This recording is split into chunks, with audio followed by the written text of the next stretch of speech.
Now imagine yourself slowly walking across a vast field, covered in gentle mists and ancient silences. Time no longer flows as it once did. We are leaving behind the grandeur of Rome, with its marble columns and proud senators, and stepping into a new world. A world where power no longer lies in the hands of universal emperors, but in stone fortresses, in the calloused hands of peasants, and in the solemn voices of monks at prayer.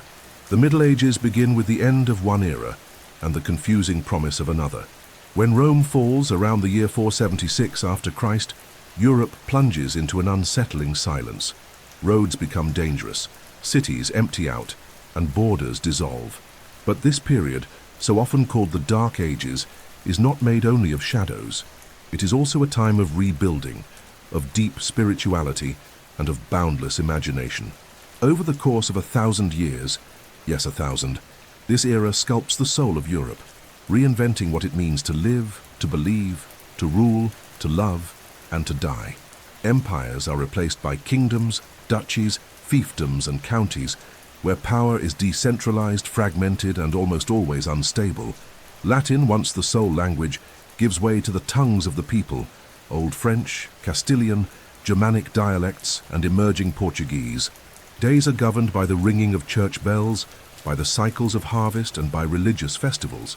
Time moves at a different pace, slower, more ritualized, more inward. The nights are long, the winters harsh, and faith becomes the sun that warms even the most forsaken souls. The Middle Ages are a world of stark contrasts. It is the era of Gothic cathedrals and straw huts, of lavish banquets in royal courts and turnip soup shared by dozens in poor villages. It is the time of illuminated manuscripts and inquisitorial pyres, of troubadours singing impossible love and swords, sealing pacts of blood and loyalty. It is a time where death is everywhere, in wars, in plagues, in acts of penance, but also where life is celebrated with a sacred intensity. In this world, nothing is separate from God. Every rainfall, every good harvest, every military defeat or birth is interpreted as a divine sign, and the fear of hell is as real as the need to stay warm in winter. The Catholic Church, with its rituals, dogmas, and hierarchies, becomes the invisible axis of medieval civilization. It is both comfort and control.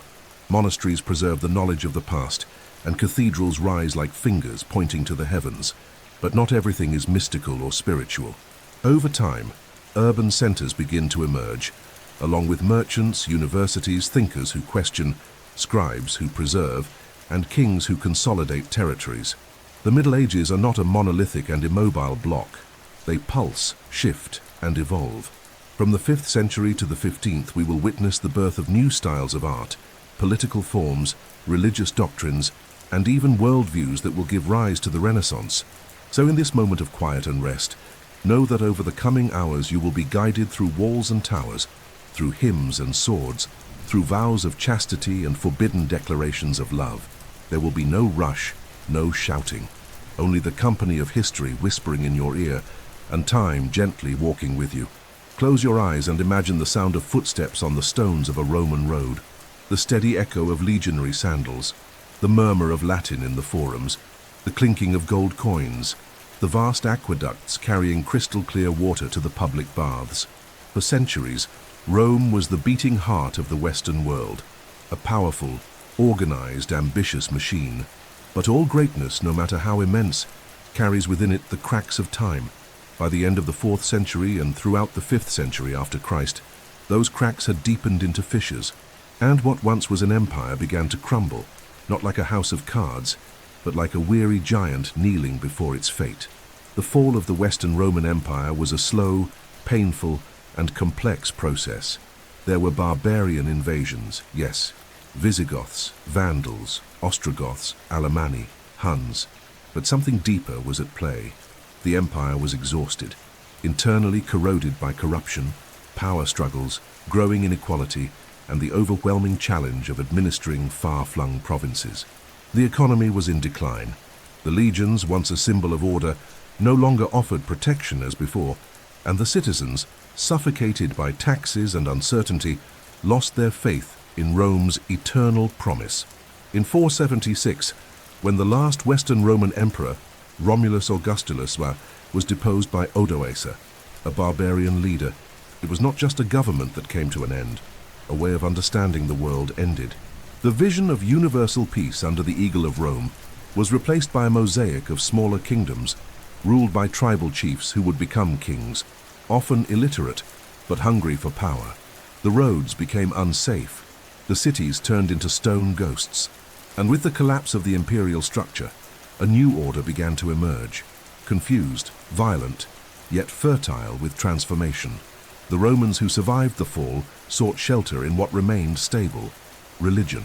Christianity, once persecuted, had become official, and as the empire dissolved, the Catholic Church began to exercise an authority that transcended borders. The Bishop of Rome, later known as the Pope, came to be seen as a figure of unity and leadership. Monasteries were founded as spiritual refuges and centers of knowledge. In a world immersed in fear, Christian faith offered meaning, direction, and hope. It was like a torch lit in the middle of a dark forest. At the same time, the Germanic peoples who had settled in former Roman lands brought their own customs, laws, and beliefs. Over time, many were converted to Christianity, but not without first blending their cultures with Rome's legacy. From this fusion emerged the medieval kingdoms. The Roman world did not vanish entirely. It was absorbed, recycled, reinterpreted. Latin remained alive, especially in monasteries and liturgies. Roman law inspired the codes of the new realms. The memory of Rome still shone, like a beacon on the horizon of nostalgia. And so the chaos of the end gave way to restructuring. Slowly, the world reorganized around feudalism, a system where land was exchanged for loyalty, where power was local and survival depended on alliances between lords, serfs, and warriors. Each village, each castle, became an autonomous cell in a fragmented body. The Middle Ages were born, not as a legitimate heir of Rome, but as a child bearing the features of many parents: barbarians, Christians, Romans, peasants, and monks. Now, in the deep silence that surrounds your night, imagine walking among the ruins of a Roman amphitheater covered in moss. In the distance, a new stone tower rises. There, a fief will be born. The dust of collapse still settles, but new seeds are already germinating in the fertile soil of history. The Middle Ages are not a black hole between two lights. They are a dawn-born grey, yet hiding golden sunrises. Now take a deep breath and imagine yourself walking slowly along a damp dirt road. Around you, wheat fields sway with the breeze, small streams cut across the landscape, and a light mist rests gently on the thatched rooftops. Ahead, a medieval village begins to emerge, modest, earthy, alive in its simplicity. You are entering the heart of the Middle Ages, and at this heart, those who beat the strongest are not kings or nobles but peasants, men and women who with their calloused hands upheld the entire fabric of feudal society. They made up the overwhelming majority of the population. They bore no coats of arms, carried no swords, but they carried the world on their backs. The life of a medieval peasant was deeply tied to the land. They rose with the sun, for the village church bell marked the beginning of each day. Their routine was guided by the crow of roosters, the change of seasons, the smell of damp earth, and the touch of rudimentary tools. There were no clocks. Time was measured by shadows, harvests, and prayers. The peasant quite literally lived on the land. They ploughed, sowed, harvested, tended animals, and repaired their homes, which were usually made of mud, wood, and straw. Low ceilings, small windows, dirt floors. Everything was simple, yet functional and familiar. Rural villages were self-sufficient communities. Almost everything needed was produced right there. There was a mill, a blacksmith, a communal oven, a small church, some collective gardens, and a common field where sheep grazed. Peasants grew wheat, barley, oats, flax, and vegetables, always watching the sky, the rain, and nature's signs. Their diet was basic: dark bread, porridge, soups, cheese, milk, seasonal fruits, and only rarely meat. On holy days, celebrated with fervor and simplicity, they shared food, danced, and sang, filling the village with joy. Though their lives were hard, filled with limitations and risks, hunger, disease, harsh taxes, medieval peasants did not live in constant suffering. There were bonds of affection, neighborly solidarity, family rituals, and many beliefs that gave meaning to their days. Religion, for example, was present in everything. It wasn't separate from daily life, it was part of it. Every action, every successful harvest, every birth was attributed to God's will. Peasants prayed before planting, before harvesting, before sleeping. They believed in patron saints, in miracles, in blessings, but also in curses, witches, and demons. The feudal system meant they worked land owned by a lord, a noble or a cleric, in exchange for protection. They paid tributes in the form of food, days of labor, and fees. Many were serfs bound to the land, unable to leave it. Still, in many cases, there were unspoken agreements, respected routines, and even moments of shared festivity with their lords. Loyalty was valued, and the sense of community was strong, even though hierarchies were sharply defined. Peasants' clothing was made of wool and linen, dyed in muted colors, browns, beiges, faded greens. Children grew up learning from their elders how to handle a hoe, care for animals, and respect the cycles of nature. School, when it existed, was the church. But the knowledge of the land, practical, ancestral, oral, was passed down through generations, like a living wisdom. At nightfall, peasants gathered by the hearth, telling stories, singing softly, or simply listening to the wind outside. The sounds of a sleeping village were gentle, the bleating of sheep, the crackling of fire, the murmurs of a prayer. Rest was necessary, for the next day would bring the same demands and the same hopes. Amid simplicity, there was dignity. There was beauty in the small. There was quiet resilience. Now that you know the steady heartbeat of peasant life, I can take you into the world of the lords. Now allow yourself to cross the green hills of medieval Europe, where the morning mist still rests over the fields and, in the distance, a stone silhouette begins to emerge atop a cliff. As you draw closer, the outlines become sharper. Tall towers, battlements jagged like teeth against the sky, a drawbridge suspended over a deep moat. You are standing before a medieval castle. It is not just a building, it is a symbol, a heart of stone pulsing authority, protection, and at times fear. Castles were far more than noble residences. They were fortresses, administrative centers, prisons, venues for feasts and sanctuaries in times of war. Throughout the centuries that make up the Middle Ages, castles underwent many transformations. In the early 6th and 7th centuries, many were made of wood, reinforced with sharpened logs and tall fences. But as attacks grew more frequent and warfare became a constant, feudal lords began to erect true stone citadels, massive, imposing, cold. Castles were strategically built on hilltops, near rivers, or in areas with a panoramic view, not for aesthetics, but for military advantage. The harder it was to reach, the safer it was. The entrance to a castle was often protected by a drawbridge that could be quickly lifted in case of attack. Just beyond came the main gate, reinforced with iron, locks, and sometimes a heavy grille known as a portcullis. Then came the inner courtyard, where daily life unfolded. Stables, the kitchen, the well, food storage, the chapel, and the servants' quarters.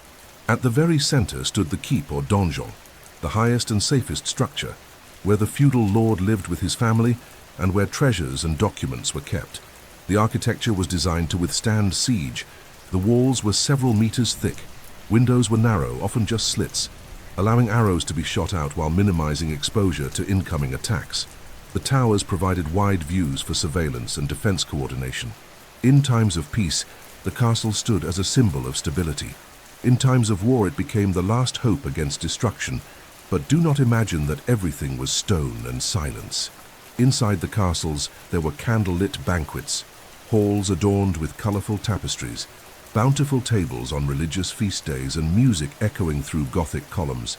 There were servants, cooks, knights, handmaidens, and even court jesters. There was education.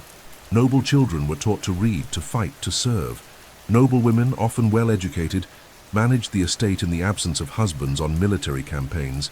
And there were secrets, hidden passages, dungeons, and messages written in code. From the outside, the castle was strength. Inside, it was routine. The sound of the blacksmith's hammer, the creaking of the chains on the bridge, the murmuring of prayers in the chapel. At night, torches lit the stone corridors. Guards took shifts in the towers, watching for unseen invaders. And high above, in the tallest tower, a single candle burning meant the lord was still awake. reading alliance letters, studying maps, pondering what threat might come next. Castles also held symbolic value. They were the center of feudal life, the throne of local authority. Each one told a story of love, of war, of betrayal, of reconciliation. Some were invaded, others abandoned, and many still stand today, silent witnesses of an era that loved its walls as much as it feared the world beyond them. And now that you've crossed the walls, would you like to follow me into the courts and discover the daily life of the feudal lords? You've crossed the fields, walked among the peasants' huts, and passed through the stone walls of the castles. Now, step inside. Imagine a great hall illuminated by dozens of torches, casting shadows on walls draped with red, blue, and golden tapestries. The cold stone floor is partially covered with animal hides, and the echoes make every voice, every laugh, every toast resonate as if the castle itself were alive. Here, in this center of power and pomp, lives the feudal lord, the noble who, with iron, faith, and alliances, governs the lands around him. The feudal lord is not merely a wealthy man, he is a political pillar. In times when kings were distant and fragile, it was he who administered justice, raised armies in times of war, and negotiated with neighboring lords. His power came from the land he controlled, the peasants who worked it, and the knights who served under him. He swore loyalty to a king or a more powerful noble in exchange for protection, titles, and more territory. Thus, medieval society was bound by a complex web of oaths, vassalage, and convenience, where honor and self-interest walked hand in hand. But beyond politics, there was daily life, and noble life was full of rituals. Each morning, the lord awoke to the sound of prayers and the service of attendants who heated water, brought clothing, and informed him of news from court and countryside. After morning mass, he met with advisors or received visits from other nobles, always attentive to subtle cues and the unspoken meanings of each proposal. Many deals were sealed not with written contracts, but with handshakes, shared meals, and arranged marriages. And the hunts? The hunts were something else entirely. Hunting was not merely a pastime, it was an act of prestige, a way to train the senses, display power, and dominate nature. Mounted on grand horses, lords led armed parties with spears, bows, and trained hounds, riding through forests and valleys in pursuit of wild boars, deer, or even bears. The hunts were accompanied by trumpets, banners, and often by ladies of the court, who watched from a distance, adorned in flowing veils and long dresses. Upon return, the hunted game was served at solemn feasts as a symbol of triumph. And if the medieval nobility excelled at one thing, it was celebrating. Banquets were true sensory spectacles, long tables filled with steaming dishes, venison, duck, hare, savory pies, aged cheeses, candied fruits, and rustic bread. Mead, beer, and wine flowed freely as musicians played lutes and flutes, entertaining guests with either melancholic or lively tunes. Bards recited poems of love, chivalry, or ancient legends, while acrobats and court jesters drew laughter from even the most bored. However, not everything was pleasure and luxury. Noble life was also riddled with anxiety, conspiracies, and uncertainty. There were constant wars, forced marriages to secure alliances, peasant uprisings, and plagues that spared no social class. Maintaining power required intelligence, cunning, and at times cruelty. Many nobles lived in fear of internal betrayal, illegitimate heirs, or enemy armies approaching their gates. Early marriages, secret pacts, and solemn oaths under the watchful eye of a crucifix were common. Still, in the quiet frame of a peaceful night, with moonlight bathing the castle towers, the feudal lord might gaze out over his domain, the distant fields, the flickering fires in the peasants' homes, the shimmer of the river winding through the trees. In that moment, between politics and silence, there was space for contemplation. The noble knew everything was temporary, that power could change hands like the seasons changed the sky. But while he stood there with sword, crest, and faith, he would defend his name and his world with claws and honor. Close your eyes now and let yourself be guided along a narrow trail, surrounded by green hills and dotted with ancient stones. In the distance, a bell rings softly. Its sound spreads across the valley like a prayer, calling the faithful to stillness. You are approaching a medieval monastery, a place of sacred silence, where human voices yield to the sound of God. In the Middle Ages, there was not a single aspect of life, of death, birth, love, or war, that was separate from faith. The Catholic Church was more than a religion. It was an invisible structure that shaped time, space, thought, and even emotion. It was indeed the spiritual and political heart of medieval Europe. Since the collapse of the Roman Empire, the Church had been consolidating itself as the only truly universal power. Kings came and went. Kingdoms rose and fell, but the cross remained. The Pope's word reached even the most remote places, and priests were often the only ones who could read, write, and interpret the world. Liturgical Latin was the language of the heavens, and Catholic rituals marked every stage of life. Baptism at birth, confession of sins, marriage, and last rites. Every gesture in medieval life was guided by the promise of salvation or the fear of hell. The Church was also the guardian of time. The calendar was shaped by religious festivals, holy days, Lenten seasons, and the celebration of saints. The bell of the local parish divided the day into moments of prayer: matins, lauds, terce, none, vespers, and compline.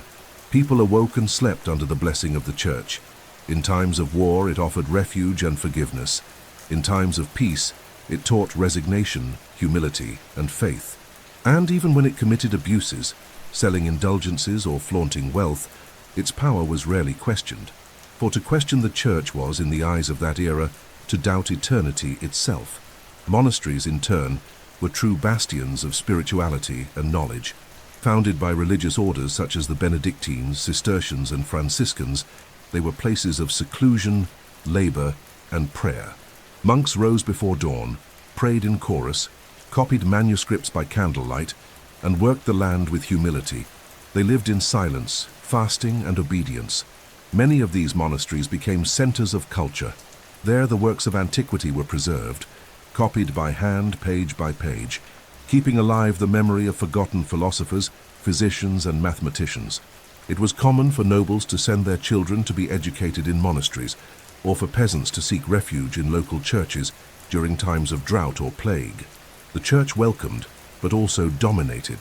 It owned vast tracts of land, received donations and wills, and often determined who could ascend the throne. The Pope in Rome was seen as the successor of St. Peter, a sacred figure, but also deeply political. In many cases, kings sought his blessing to legitimize wars, marriages, or important decisions. Theology was not merely spiritual doctrine, it was also legal, philosophical, and social foundation. Within church walls, people found both comfort and fear. They confessed sins, lit candles, made promises, and hoped for miracles. Sermons spoke of the final judgment, of eternal flames, but also of paradise, divine mercy, and protective saints. Holy relics, bone fragments, pieces of crosses, martyrs' veils, were venerated as objects of mystical power, and pilgrimages, such as those to Santiago de Compostela or Rome, moved multitudes for weeks or months in search of healing, forgiveness, or revelation. Even with all its structure, medieval faith was not uniform. In many villages, it blended with ancient pagan beliefs, local superstitions, and rituals inherited from forests and fields. Sometimes the Church tolerated these syncretisms. At other times, it fought them fiercely, through preaching or persecution. The Inquisition would later arise as a tool to eradicate deviations, heresies, and practices considered dangerous to official doctrine. But in this quiet night, in the echo of history, all that remains is the soft sound of Gregorian chant resonating through the cold stones of the monastery, the scent of incense, the glow of candlelight, the toll of the bell, and the ancestral whisper of a faith that has endured for millennia, sustaining souls through darkness and illuminating, if only faintly, the paths of the Middle Ages. Now inhale slowly and imagine the silent interior of a medieval church. The damp stone walls muffle the sounds of the world outside. A beam of light slips through the narrow stained glass windows, casting red, blue, and golden hues across the cold floor. The altar ahead displays the image of Christ crucified, surrounded by flickering candles like anxious hearts. In this sacred space, time seems to stop. And it is here, before God and men, that the greatest medieval fear takes form, the fear of sin and its eternal consequence, hell. In the Middle Ages, sin was not seen as a fleeting mistake or a simple moral failing. It was a deviation from the divine plan, a real risk of damnation. The idea of hell was concrete, pictorial, detailed. It appeared in wall paintings, priest sermons, cathedral stained glass and monks' writings, demons with claws and horns, sulfur lakes, eternal torment, flames that never extinguished. All of it was taught from childhood, shaping the choices and fears of an entire society. And to escape that fate, there was only one road: sincere repentance and God's forgiveness, granted through confession and penance. Confession was one of the most important rituals of medieval faith. The believer would kneel before the priest, confess their sins, great or small, and await spiritual judgment. The priest, as an intermediary between the sinner and the divine, listened attentively and with a firm voice imposed a suitable penance, reciting a set number of Hail Marys, fasting for days, making pilgrimages, or, in extreme cases, self-flagellation. Some penitents crawled for miles on their knees to reach sacred churches. Others enclosed themselves in cells for months, surviving only on bread and water. Some wore hair shirts or whipped themselves with cords, believing physical pain cleansed the soul. This system reinforced not only spiritual control, but also social order. A repentant man was an obedient man, and a people afraid of hell were disciplined. Fear became the cement of collective morality. That's why priests described the fate of sinners in vivid detail. The lustful were plunged into pits of fire. The proud had their tongues torn out. The greedy were forced to swallow burning coins.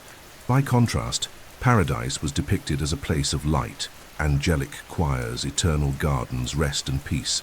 Between these extremes lay purgatory, a theological invention serving as a waiting room for the soul, where sins were purified over time before the final encounter with God. Yet not everyone lived in the certainty of salvation. Doubt corroded hearts. Many believed that even a good life could not guarantee entry into heaven if one mortal sin went unconfessed. This made last rites, at the moment of death, desperately awaited. It was the final forgiveness, the final chance. Church bells rang as neighbors gathered around the dying, while the priest anointed their forehead and whispered words of peace. The soul could then depart lighter. There was also the terror of invisible sins, impure thoughts, wavering faith, silent envy, and especially carnal desire, seen as a dangerous fire that lived within the body and could drag even the most virtuous into the abyss. That's why chastity was exalted, and sex, though necessary for procreation, was surrounded by guilt. Many couples slept separately during Lent, holy days, or religious festivals. Confessing intimate impulses was a common practice. The body was viewed as constant temptation. The soul each day had to fight against it. Within this framework, indulgences emerged, payments or donations to the church in exchange for forgiveness. Many believed that by paying a certain amount, they could shorten their time in purgatory or secure the salvation of a deceased relative. This would later spark deep tensions and criticism, but for centuries it was a widely accepted practice. Heaven, after all, was the ultimate reward. And hell, the most dreaded punishment. And so among whispered regrets, murmured prayers, and the distant sound of bells echoing through the village, life went on. With each sunrise, a new chance for salvation. With every sin, a new weight upon the soul. The church did not merely offer a map of the beyond, it controlled the road. And each believer, with faith or with fear, walked step by step, hoping not to stumble. Close your eyes once more, and allow yourself to be guided, not through the stone corridors of fortresses or the psalms of monasteries, but through a theme that lived in the quietest corners and deepest whispers of the Middle Ages: desire. Medieval sexuality was a minefield between instinct and sin, between love and punishment, between pleasure and the fear of hell. Contrary to what many imagine, sex was not ignored. On the contrary, it was obsessively monitored, judged, discussed, and controlled. In every village, convent, and court it was present, always in conflict with faith and custom. The Catholic Church dictated sexual morality with an iron hand. Sex was considered acceptable only within marriage and for reproductive purposes. Any other practice, even between husband and wife, was surrounded by warnings. Acts such as oral sex, anal sex, masturbation, and even female sexual pleasure were viewed as serious deviations. Priests taught that even impure thoughts were sinful. Lust was seen as a gateway to the devil. The body was the battlefield of the soul, and desire its greatest trap. In practice, however, people remained human. In the countryside, peasants lived in small homes, often sharing space with children, siblings, animals, and neighbors. Privacy was minimal, and sex was as routine as it was inevitable. Marriages usually occurred early. Girls were given as wives at 12 or 13, boys shortly after. Often marriages were arranged for economic reasons, and love came later, or not at all. Still, there was passion, there was desire, there was betrayal. And all of this flowed through whispered conversations among washerwomen, in the songs of troubadours, and in discreet gestures at markets and taverns. In noble courts, the subject was even more complex. Official repression coexisted with a parallel world of seduction, secret love affairs, and hidden scandals.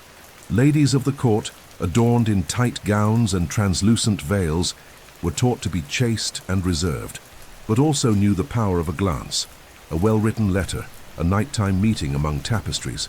Noblemen, in turn, sought lovers among maids, courtesans, or married ladies. Although the church condemned adultery, it was common among the powerful. Often sin was cloaked in honor, poetry, or chivalry. Troubadours in southern France and northern Italy created the ideal of courtly love, where desire was elevated to poetry. A knight would swear loyalty to an unattainable lady, often married, and dedicate his life to serving her, loving her in secret, venerating her as muse and saint. This romantic model hid real relationships. Love letters, discreet meetings, whispered vows between columns. It was a dangerous game of devotion and temptation, and although idealized, it revealed the intensity of desire among the upper classes. In monasteries and convents, where the vow of chastity was absolute, desire was treated as an inner demon to be exorcised. Monks would whip themselves for impure thoughts. Nuns wept over temptations they would never confess aloud. And still, scandals occurred. There are records of children born in convents, stained habits hidden beneath altars, and furtive notes passed between brothers and sisters of faith. Extreme repression often led to the opposite: bursts of contained desire, terrible secrets, harsh punishments. Homosexuality, meanwhile, was considered a grave sin, but it still existed. There were relationships between knights, monks, and ladies. In times when men and women were often separated by convents, war, or rigid social norms, emotional and physical bonds formed in the shadows. The church condemned it, but many lived those ties in silence, between guilt and affection. And there were also brothels, tolerated and at times even regulated by the church or local lords. These were places where prostitutes, many cast out by poverty or rejection, offered not just their bodies, but also comfort, listening, and presence. Brothels were not only places of pleasure, they were also spaces of pain, exclusion, and humanity. Medieval sexuality was, therefore, lived in constant tension, monitored, judged, but inevitably present. In this quiet moment of the night, perhaps the deepest of our journey through the Middle Ages, you may realize that human desire, as ancient as the world itself, has always been there. Beneath armor, beneath veils, beneath coarse wool habits and fiery sermons, were hearts burning in silence. And that silence, Garca said, everything. Now imagine the sound of bells echoing through the hills. Flowers have been gathered from the riverbanks, wine is being prepared in clay jars, and guests, noble or peasant, gather before the village church or inside the great stone hall of the castle. A medieval wedding is about to begin, but before thinking of romance, one must understand that marriage in the Middle Ages was far more than a bond of love. It was a strategic alliance, an economic pact, a religious promise. Each union sealed more than an individual destiny. It sealed dynasties, lands, powers, sometimes the fate of entire kingdoms. For noble families, marriage was a central piece on the political chessboard. Daughters were promised in childhood, and sons received wives as part of feudal alliances. Love was rarely consulted. What mattered were dowries, territories involved, and the prestige of lineage. A noblewoman came with a marriage contract detailing properties, jewels, numbers of servants, and even horses. If she were an heiress, her hand could provoke war. If she belonged to a lower lineage, she had to bring wealth or valuable connections. By age 12, a girl could be married. By 14, many boys were already promised. Childhood was short, and destiny unchangeable. Among peasants, marriage was simpler, but still shaped by strict customs. Couples asked the feudal lord for permission to wed, and ceremonies were often religious, led by the local priest.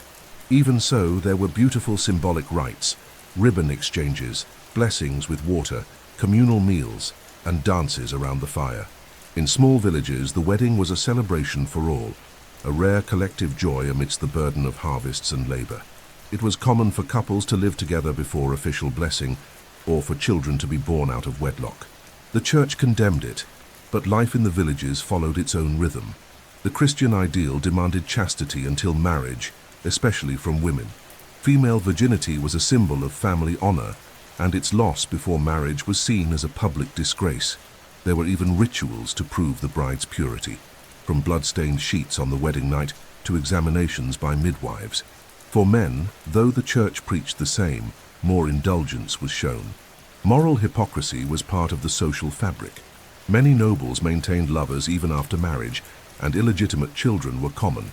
In some cases, the king or feudal lord could exercise the jus primae noctis, the supposed right to sleep with a servant's bride on her wedding night, though historians debate whether this was real or a symbolic myth of power abuse.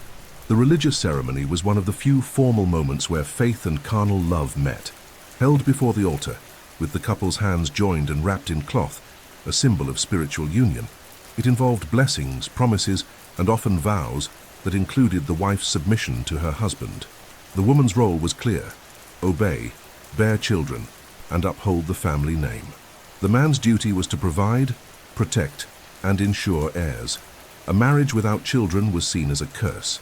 Infertility, almost always blamed on the woman, could lead to rejection or silent parallel lives. Despite the rigidity, love existed.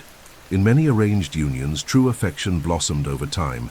Couples learned to laugh together, to share pain, to walk side by side through medieval uncertainty. Love poems written by devoted husbands, letters exchanged during war, memories kept in diaries, all show that the heart found its own paths, and between the weight of vows and the lightness of a glance, love, too, would bloom. Widowhood was another defining chapter.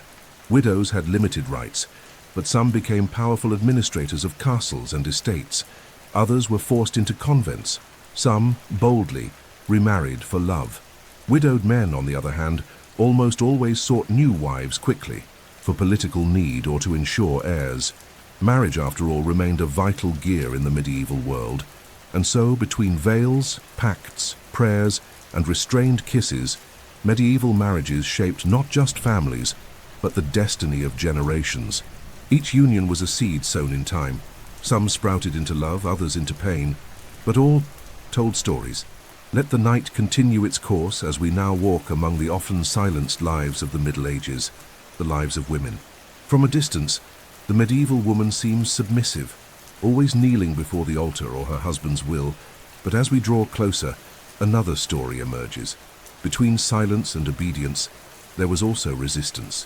Between veils, domestic chores, and religious vows, there was also cunning, intelligence, courage, and above all, presence. From the poorest peasant to the most powerful queen, medieval women lived between imposed limits and conquered spaces, day by day, gesture by gesture. In rural villages, a woman was, above all, labor. At dawn, she was already on her feet, lighting the fire, baking bread, caring for children, cleaning, harvesting, sewing, kneading, milking, heating, sewing again. There was no rest, and even pregnant she carried on.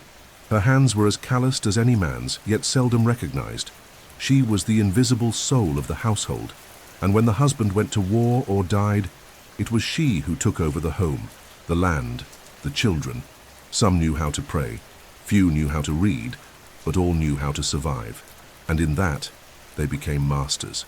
In the noble world, women had a different role, equally restricted, but no less vital.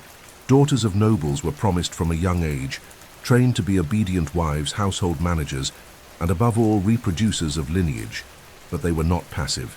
Many managed entire castles, commanded servants, made decisions in the absence of husbands. Some knew how to fight, others became political advisors, like Eleanor of Aquitaine, who defied kings and shaped empires. Queens such as Matilda of Scotland or Isabella of Aragon were much more than wives. They were sovereigns with a voice, with power, with firm presence in both war and peace. There were also women who dedicated their lives to faith. Born to marry, they chose the convent. They became nuns, abbesses, scribes, musicians, healers. In some convents, there was more freedom than in marriage. Women like Hildegard of Bingen left writings, composed music, and shaped theological thought. But the cloister could also be a prison. Many were forced into the habit to spare the family a dowry.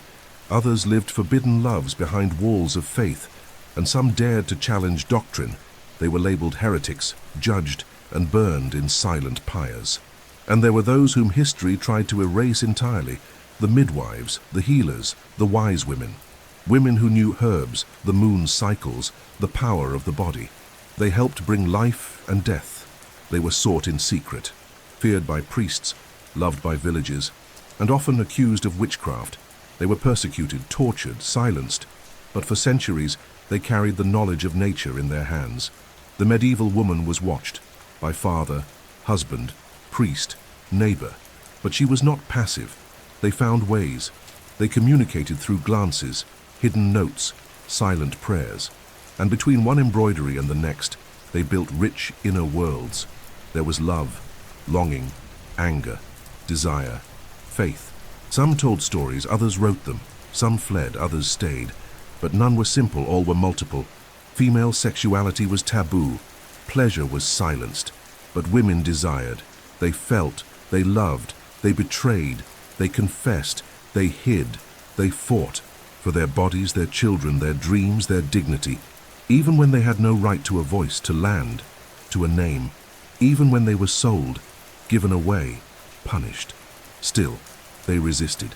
Now that the silence of the night begins to cover history like a veil, remember, every wall, every castle, every ploughed field had women's hands behind it. Every preserved page, every inherited legacy, every legend passed down, at some point, had a woman behind it. And even if their names were lost, their echoes still live, in the wind, in the clay, in the psalms, and in memory. Now walk with me through an ancient, dense forest, where moonlight timidly filters through twisted branches. The sound of dry twigs underfoot, the scent of damp leaves, and the distant hooting of owls form the soundtrack of a time when mystery and fear walked hand in hand. We are entering the shadowy territory of medieval witches. But before you imagine flying broomsticks or pointed hats, understand this: the figure of the witch was built not only from legends and superstitions, but from pain, persecution, and enforced silence. The medieval witch was not necessarily a sorceress. Often she was simply a woman who knew too much. In the Middle Ages, the spiritual and natural worlds were deeply intertwined. Everything, from rain to plague, from difficult births to spoiled wine, could have a divine or demonic explanation. People believed in signs, omens, curses, miracles. And in this symbolic universe emerged figures who seemed to walk between both worlds.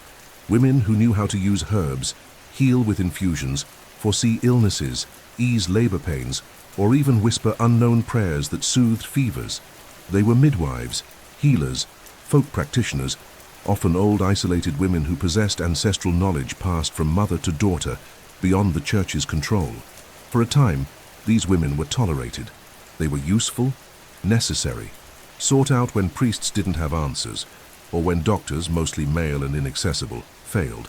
But as the centuries passed, especially toward the end of the Middle Ages, something changed. The church began to see these practices as a threat, not just spiritual but institutional. After all, these women offered answers, rituals, and cures outside the temples. They had influence over the people, and power that bypassed Rome had to be destroyed. It was then that the modern concept of the witch was born. A woman allied with the devil, capable of flying, cursing crops, seducing men, killing children, conjuring storms. These accusations spread slowly, like poison in water, but when they took hold, they became a moral fever. The courts of the Inquisition began producing manuals, such as the infamous Malleus Maleficarum, the Hammer of Witches, a cruel book that taught how to identify, torture, and judge suspects. One accusation was enough: a strange look, a herb in the garden, a childbirth gone wrong. The pyres began to burn. Women were imprisoned, stripped, interrogated, forced to confess under torture. They were asked if they had made pacts with the devil, if they flew at night, if they had a mark on their bodies, a mole, a wart, anything that could be called the devil's seal. It was institutionalized madness. And the most terrifying part, many of the accusers were other women driven by envy, fear, or social pressure. The hysteria fed on itself. Not all of the persecuted were poor or isolated. Some were educated women, writers, thinkers, questioners. Others simply didn't want to marry or spoke too much or lived alone. The witch was ultimately any woman who exceeded the role the system expected of her. And so, she had to be destroyed. The executions were public. People came to watch. It was believed that their pain purified the village, that the death of one could save the many. And as the smoke rose, so too did fear. Fear of speaking, of acting, of being seen. Yet even in the face of persecution, this knowledge did not disappear. Much of it was preserved in silence, hidden in kitchens, in herbs hung from rooftops, in recipes whispered before bed. Some re-emerged in new forms, in alchemy, in medicine, in botany. The witches, even when burned, survived, because what fire tries to destroy often spreads with the wind. And now, in the deep stillness of the night, as we remember these women, perhaps you can hear them, not screaming in the flames, but singing beside the stove, praying for their children, healing with tenderness, living with wisdom. True magic was never in the curses, but in the courage to exist. Close your eyes and imagine walking through the corridors of a castle when, in the distance, a soft melody begins to play. A harp, perhaps, or a lute, plucked by gentle fingers, while a warm voice sings ancient verses. The music fills the air like perfume, enveloping, invisible, impossible to ignore. In the Middle Ages, music was more than art. It was living memory, sung prayer, coded message, lament, or celebration. It was the soul pulsing in sound, whether in noble halls, public fairs, battlefields, or sacred cloisters. Medieval music was divided into two great realms, sacred and secular. The first encompassed liturgical chants, like the famous Gregorian chant. Created in monasteries and churches, this music was sung by monks in unison, without instruments, in Latin, with the purpose of elevating the soul to God. There was no rush. Each note lingered like a slow breeze passing through stone columns, colorful stained glass and candlelit altars. It was music made for heaven, for mystery, for eternity. And on cold nights, while the world slept, monks still awoke to chant psalms in the silence. In the secular realm, the world of the people, of taverns, castles, and festivities, troubadours, minstrels, jongleurs, and bards emerged. Each had a role, each a craft. Troubadours, often noble or courtly, composed refined songs about courtly love, idealized impossible, pure and suffering passions. Their verses were dedicated to unreachable ladies, full of devotion and melancholy. Jongleurs, on the other hand, were traveling musicians moving from village to village, spreading joy, satire, heroic tales, or simply news. They were the sound messengers of the Middle Ages, part journalist, part artist. The instruments were simple, yet enchanting. There was the lute, similar to a rounded guitar, the vihuela with a gentle tone, the rebec, ancestor of the violin, bagpipes, common among shepherds, the psaltery, a primitive zither, and drums and bells marking the rhythm of folk dances. Each region in Europe had its own sounds, instruments, and favorite melodies, and each song, often passed down through generations, carried a piece of history. The songs were categorized into different styles. Cantigas de amigo, in which women lamented the absence of their beloved, often with melancholy. Cantigas de escarnio e maldisa, filled with irony and social critique, and Cantigas de amor, which idealized romantic suffering. There were also religious autos, small plays set to music telling biblical stories or the lives of saints. In village squares during festivals, circular dances were common, where men and women held hands and sang around bonfires under the blessing of the heavens and the watchful eyes of the clergy. Music also accompanied war. Drums and horns announced attacks, motivated soldiers, and coordinated troop movements. And after battles, heroic ballads immortalized the fallen, the deeds, and the losses. Bards turned blood into verse, pain into melody. And wherever they went, they left behind echoes of war tinged with emotion. In royal courts, evenings were filled with musical performances. Between one banquet and another, guests listened to songs as they ate, drank, and laughed. It was customary for musicians to play from an elevated corner of the hall, softly filling the space. The most talented were rewarded with coins, jewels, or even titles. Some became advisors, favorites of kings, influential composers who shaped noble taste. Music also lived in the most intimate moments. Mothers sang their children to sleep. Young lovers exchanged verses beneath windows.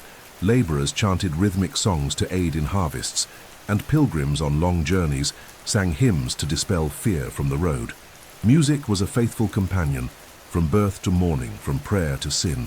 And now, as the stillness of the night surrounds everything, perhaps you can still hear, faintly in the distance, the soft echo of an ancient flute. It is the Middle Ages singing, and each note, each pause, is an invisible thread connecting present to past, dream to memory. Close your eyes, take a deep breath, and imagine yourself walking slowly down a narrow corridor, its walls made of cold stone, covered in moss in the darker corners. In the distance, the rhythmic sound of a gentle chant, male voices singing psalms in unison, as if trying to touch the heavens with the sound of words. The air smells of melted wax and parchment. We are entering the silent heart of the Middle Ages, the monastery. Here the world feels suspended, as if time follows a different logic. Every gesture is measured, every step is watched, every word is considered before being spoken. For in this place, silence is a sacred language, and faith a discipline lived with closed eyes and busy hands. Monastic life was not for everyone. Entering a monastery was often a lifelong decision. Boys, and sometimes girls in convents, were given by their families at a young age, some by vocation, others by tradition, vows of gratitude, or as an alternative to marriage or war. Once inside the walls, the outside world began to fade.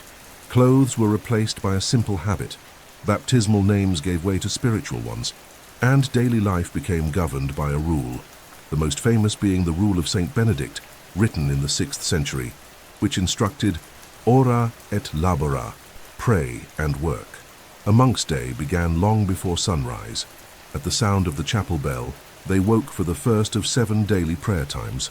Matins followed by lauds, terce, sext, nun, vespers, and finally, compline, which closed the spiritual journey. Each of these prayers was held communally in the monastery church, often in darkness, with the cold biting the skin and souls wrapped in Gregorian chants. Monks prayed not only with words, they prayed with their bodies, their discipline, their repetition. Between prayers came work, in the garden, the field, the stable, and for some in the noblest of tasks, the scriptorium. There, under the faint glow of a candle, monks spent hours hunched over parchment, copying books word for word, letter by letter, with ink made from soot, flowers, and minerals. They transcribed not only sacred texts, the Bible, the Psalms, the writings of the Church Fathers, but also works from antiquity, Aristotle, Hippocrates, Galen, Cicero. The salvation of the world's memory passed through their silent hands. The manuscripts produced in monasteries were true works of art. Each page could take weeks to complete. Some received illustrations known as illuminations, delicate drawings with gold leaf, rare pigments, and motifs that blended the divine with the everyday. Angels flying between letters, demons hidden in margins, peasants harvesting grapes beside penitential psalms. The beauty of the books was part of worship. Every word written was an act of devotion, a step toward eternity. Monastic food was simple: bread, vegetables, thin broths. Meat was rare and often forbidden. Fasting was frequent. Silence was constant. There were designated times to speak, and many conversations were replaced by gestures. The goal was withdrawal, purification, distancing from worldly distractions. But that didn't mean complete isolation. Many monasteries had guest houses for travelers, libraries for scholars, infirmaries for the sick. Charity was an essential part of monastic life. There were, however, secrets. Monasteries kept letters, relics, royal documents, and noble wills. They were spiritual vaults, but also centers of power.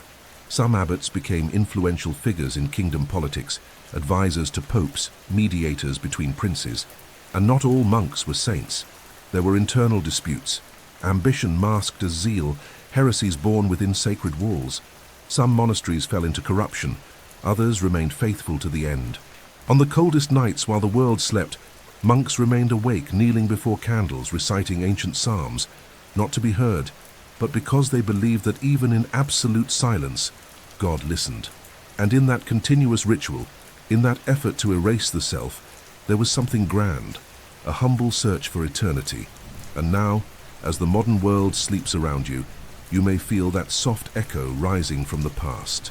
An echo made of paper and ink, of chant and solitude, of faith without spectacle. An echo that says, even in the coldest stone, the warmth of the divine may dwell.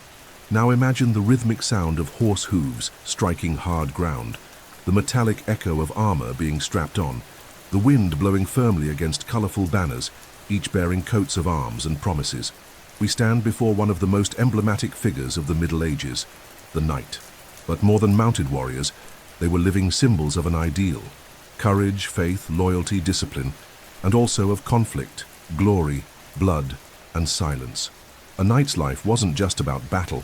It was shaped by codes, vows, and rituals that made him, in the eyes of the medieval world, a kind of sacred soldier. Becoming a knight was a destiny that began long before adulthood. Sons of nobles were trained from the age of 7. First as a page, serving older lords, learning manners, table service, obedience, and prayer. Then, around the age of 14, they became squires, training with wooden swords, assisting real knights, learning how to care for armor and horses. This period was one of constant effort, strict discipline, and repetition. Rising to the rank of knight at 21 was an honor marked by ceremony. There was fasting, mass, a night-long vigil, and on the next day the blessing of the sword, which from that moment on became an extension of the soul. The knight swore an oath to the code of chivalry, which included defending the weak, protecting the faith, upholding justice, keeping one's word, and serving one's lord with unwavering loyalty. These vows may have sounded idealistic, and often were, but they served as a moral compass for those who bore arms. A knight was expected to be as virtuous as he was brave. His worth was measured not just by strength, but by self-control, compassion, and respect for hierarchy. It was a kind of spiritualized warfare, where strength was sanctified by duty, but reality was more complex. Many knights served political interests, guarded castles, suppressed peasant revolts, collected taxes, and dueled for honor or pride. The line between justice and oppression was often thin, yet among them were those who truly believed in their mission to protect the innocent and live with honor. With the rise of military orders, the image of the knight took another leap. Groups like the Templars, the Hospitallers, and the Teutonic Knights emerged. Warrior monks who took vows of poverty, chastity, and obedience, but wielded swords in the name of God. They defended pilgrims, protected holy places, and fought unbelievers. Their white mantles, marked with red crosses, became feared and revered wherever they went. Their castles spread across Europe and the East, and their legends still echo today.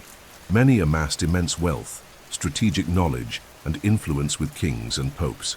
The Crusades, which defined much of the Middle Ages, were the peak of this fusion of faith and war. Called by popes, they promised forgiveness of sins to those who took the cross and journeyed to the Holy Land. Hundreds of thousands answered the call. Knights, servants, merchants, clergy. Many never returned.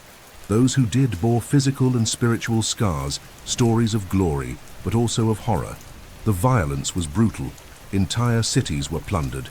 But the official narrative claimed it was all for God. In the popular imagination, knights became heroes. Songs were composed about their deeds. Poems celebrated their triumphs. And in the courts, ladies sighed over their oaths of loyalty. It was common for a knight to choose a lady as his muse, to whom he dedicated his battles, his victories, his verses, even if he never touched her hand. It was the ideal of courtly love. Idealized, distant, almost sacred. Yet not all knights were noble. Over time, some wealthy merchants began to buy the title, and the decline of chivalric values gave rise to the figure of the mercenary knight, fighting for whoever paid more. The sword was no longer solely a symbol of honor, but also of ambition.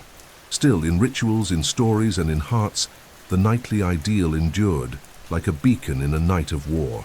And on this quiet night, while all around you rests, perhaps you can hear in the distance the sound of hooves, the creak of armor, the song of a lute recounting the tale of a knight who, even in the face of chaos, still believed in good.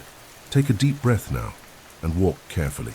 The lights that once shimmered through church-stained glass windows now seem colder, Words that once brought comfort now feel like interrogations. We are about to enter one of the darkest corridors of medieval history, a place where the sacred and fear became entwined like thorns. The Inquisition, a name that still echoes today like a whisper of pain. But to understand it, we must first see the backdrop, a world where thought was monitored, faith was controlled, and to doubt could cost you everything. For centuries, the Catholic Church built its power not only through prayers, but through rules, doctrine, and vigilance. Orthodoxy, the correct belief, was seen as essential to salvation. Any deviation from the official faith was labeled heresy, and a heretic was not merely a non-believer, he was an enemy of the truth, a danger to the community, a diseased body that had to be corrected or eliminated. It was with this mix of spiritual zeal and political power that the Inquisition was born. At first, heresy trials were handled by local bishops, but over the centuries, especially from the 13th century onward, the Pope created permanent tribunals staffed by inquisitors, many of them from the Dominican and Franciscan orders. These men traveled from city to town, announcing their arrival with solemnity. They invited the faithful to confess or denounce others. Those who confessed immediately could receive light penalties, prayers, pilgrimages, fasting, but those who denied were investigated, and the process was secret, without the right to a formal defense. The inquisitors interrogated with meticulous detail. They asked repeated questions, cross-checked testimonies, and studied gestures. Sometimes they tested orthodoxy with trick questions. A single contradiction could raise suspicion. If the accused continued to deny, they could be subjected to torture, and pain was considered a legitimate path to truth. Ropes, weights, thumbscrews, racks, cruel tools justified as spiritual remedies to save the sinner's soul. Physical suffering was, paradoxically, presented as a means of grace. The torture sessions were secret, but the sentences were not. When the tribunal reached a verdict, a public event called an auto da fe was held. In it, the condemned were brought to the squares dressed in tunics that displayed their sins. Some were whipped, others branded with hot irons. The gravest offenders, repeat offenders, or confirmed heretics, were handed over to the secular arm, meaning the state, for execution, almost always by fire. The church declared, "We do not spill blood," but they passed the sentence to those who would. Heresies took many forms. Some were theological doctrines, like the Cathars, who believed in two gods, one of good and one of evil, and rejected the church's sacraments. Others were more diffuse, criticisms of corrupt clergy, the wealth of bishops, the sale of indulgences. Any group that grew outside papal control was viewed with suspicion. Even mystics, deeply religious men and women, could be persecuted if their visions contradicted dogma, and often a single malicious rumor was enough to accuse the innocent.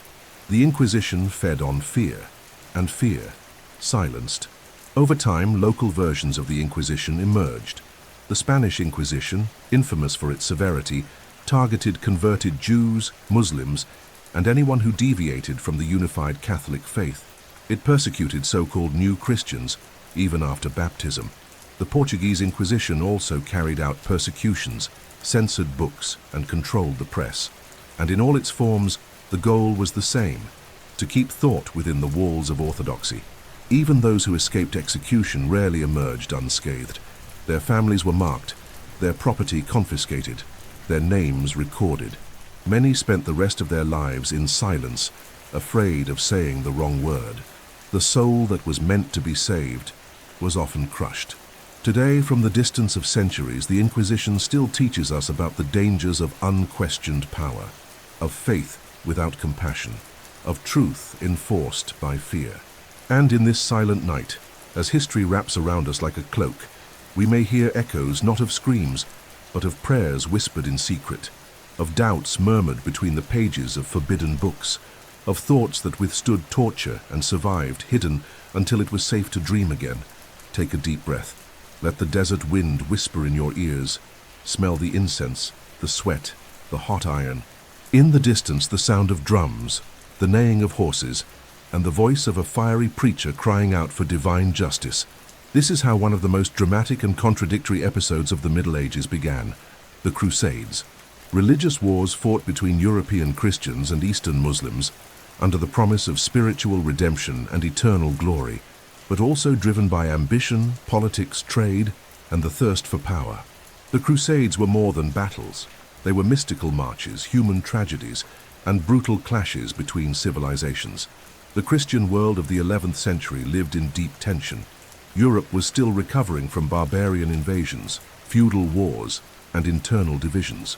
But the Church under Pope Urban II wanted more than stability. It sought expansion and unity under faith.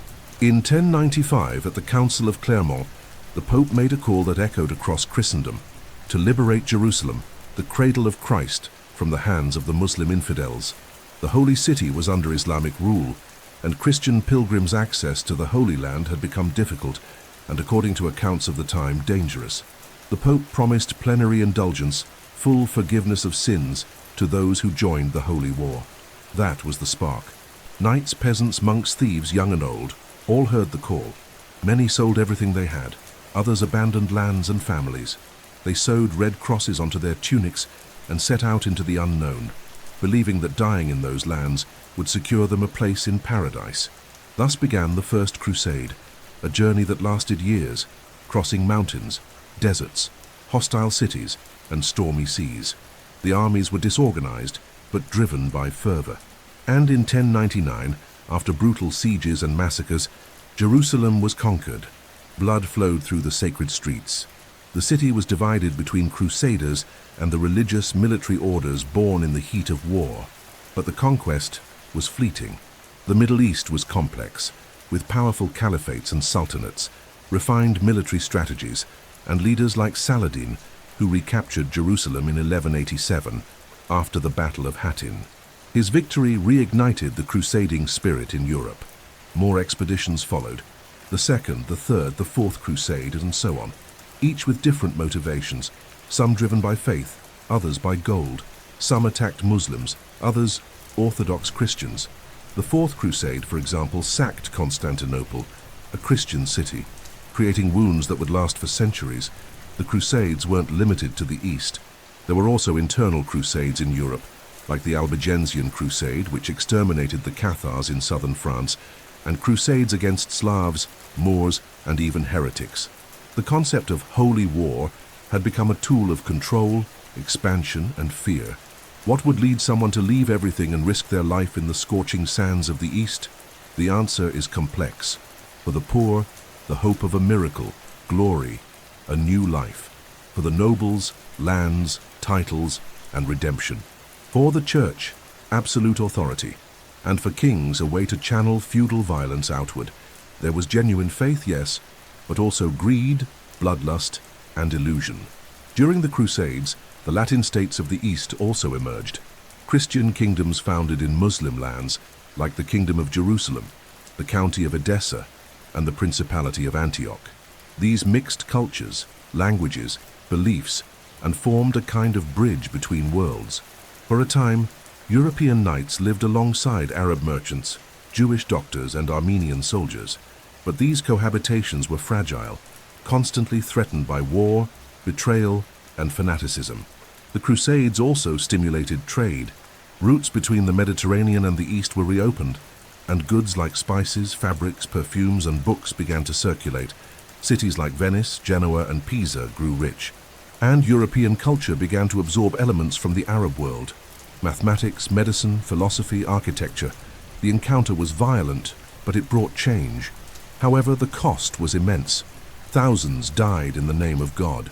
Cities were destroyed. Entire communities were erased. And the wounds between Christians and Muslims, between East and West, still remain open in many narratives to this day.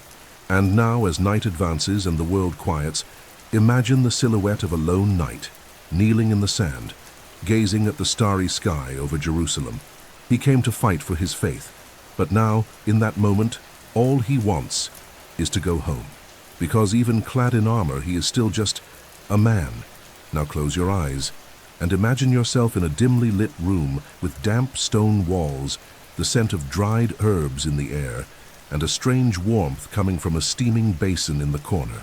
A man with a severe face approaches, holding a cloth soaked in vinegar.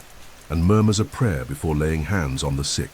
This is the setting of medicine in the Middle Ages, a world where faith and science, mysticism and empirical practice, hope and fear coexisted in constant tension.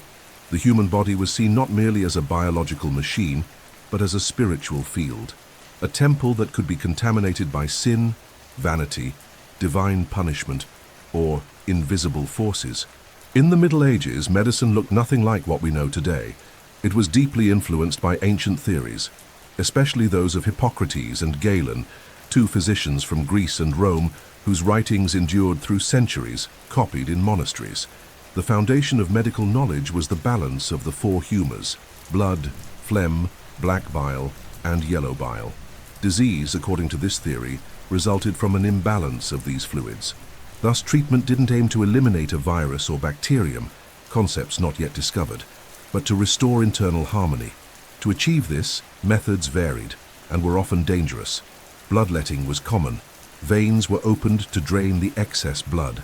Leeches were applied to draw the illness out through the skin.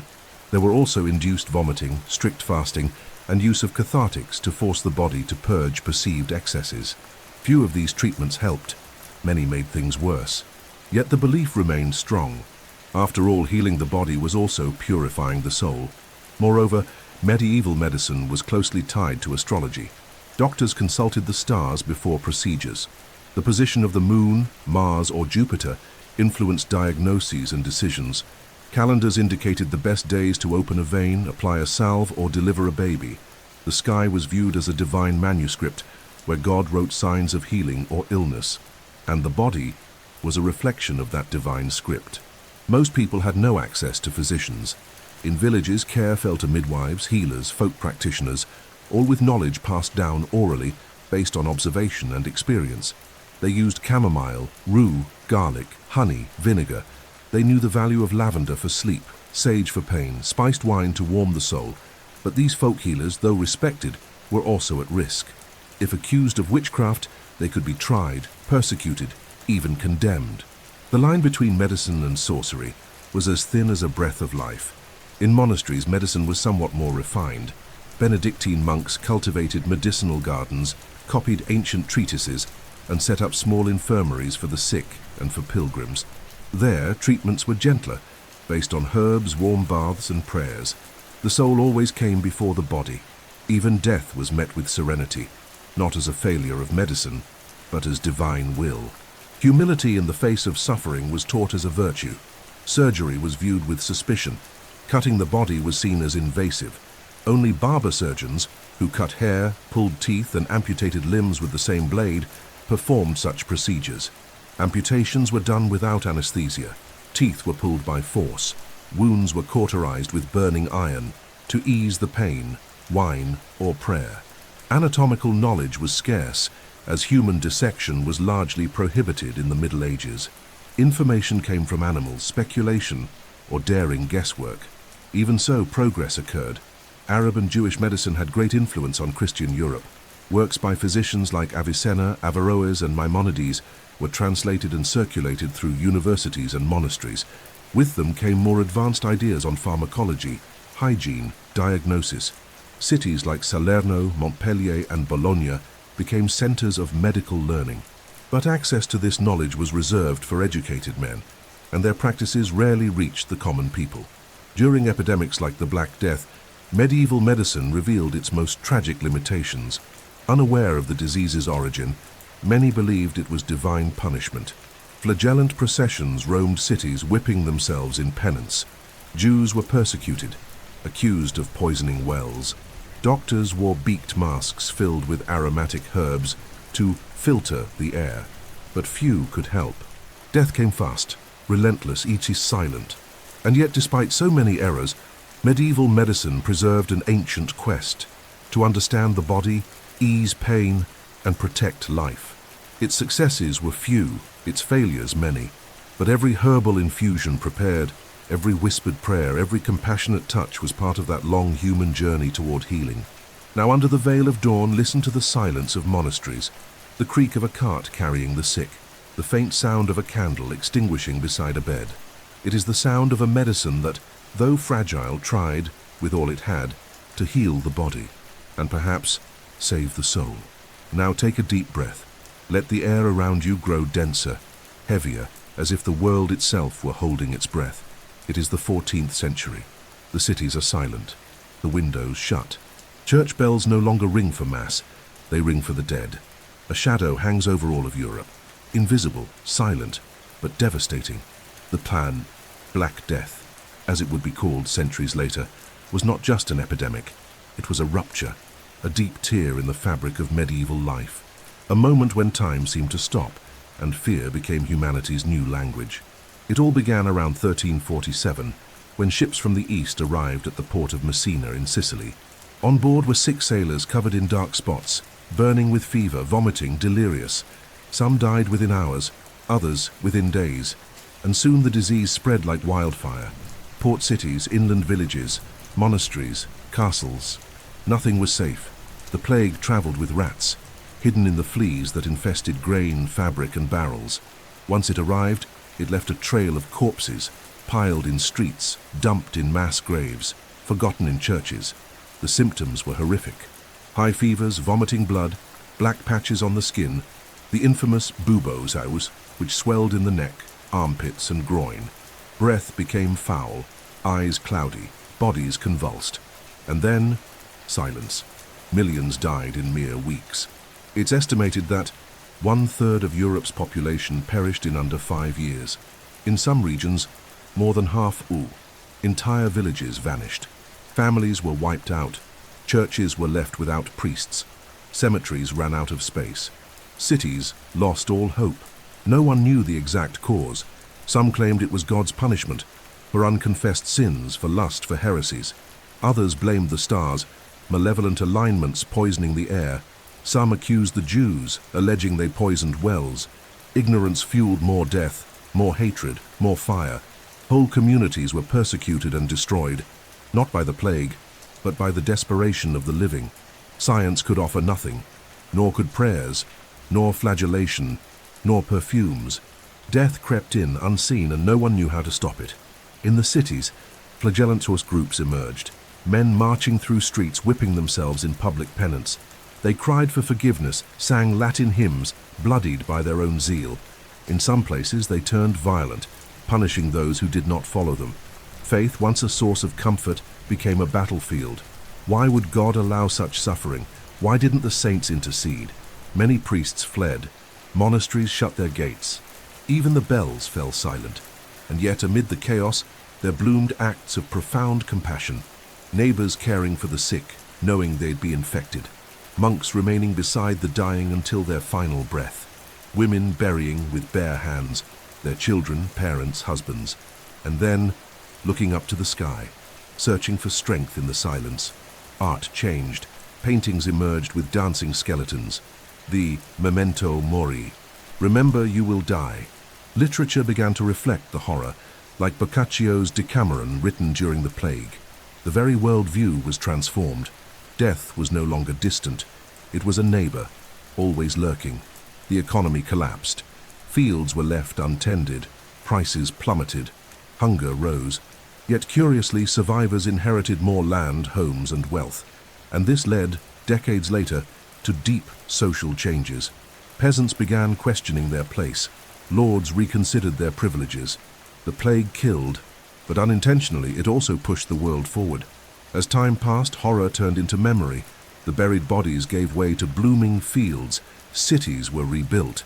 The bells rang again, but in every narrow street, in every ancient stone, the trauma echoed.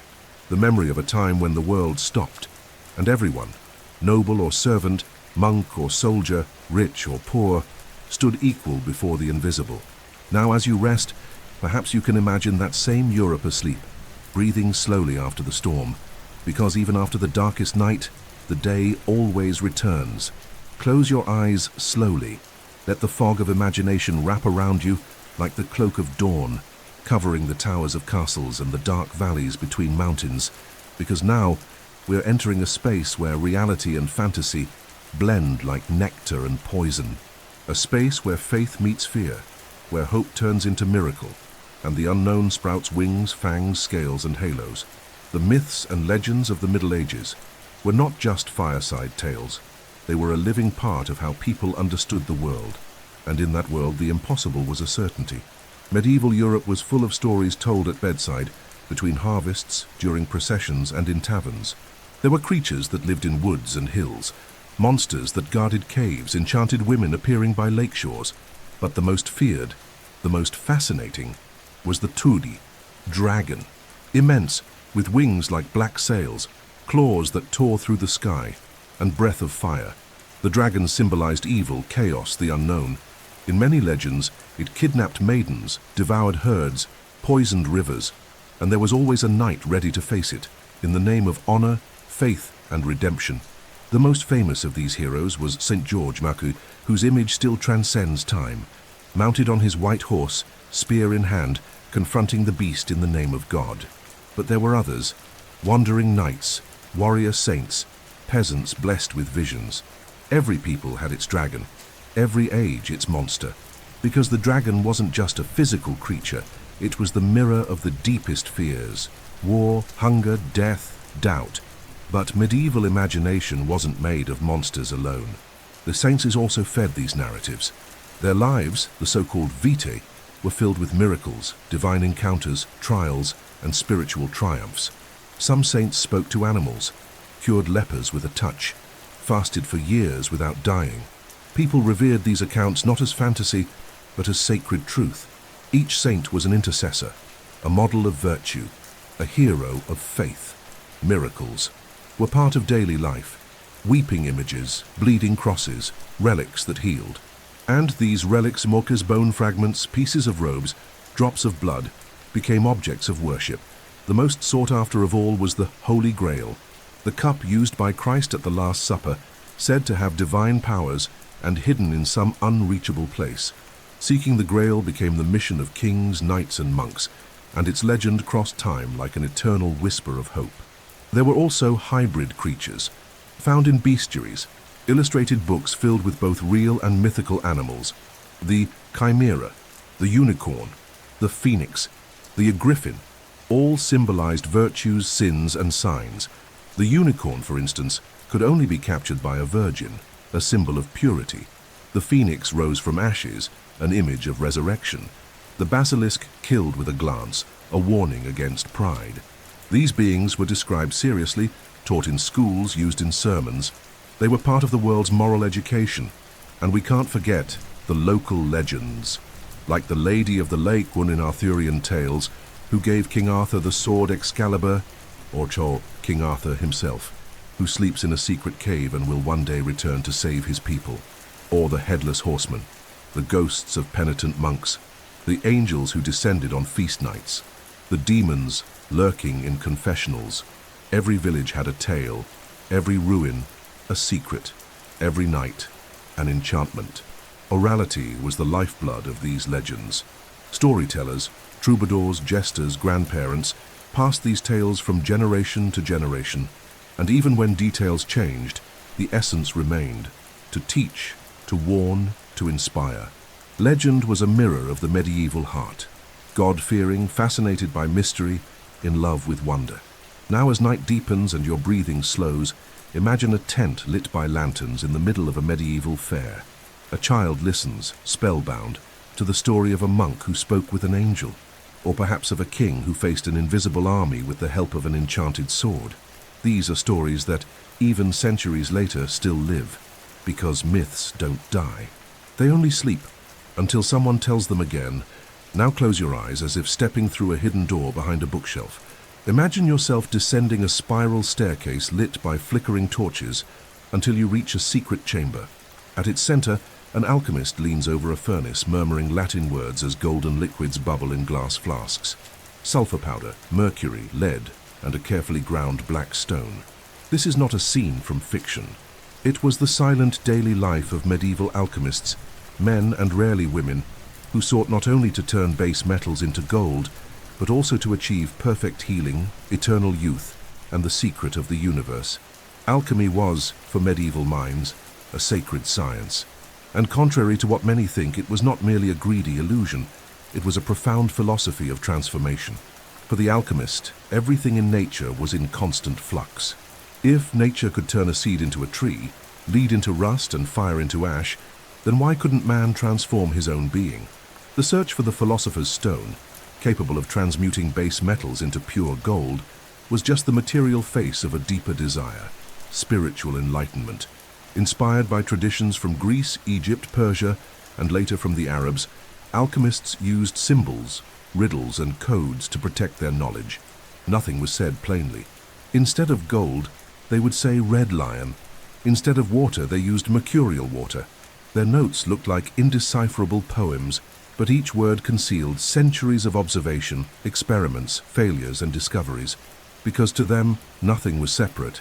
Body, soul, metal, cosmos, all were the same essence in different states. In their workshops, called laboratories or athanors, alchemists worked day and night. They mixed substances, heated, cooled, distilled.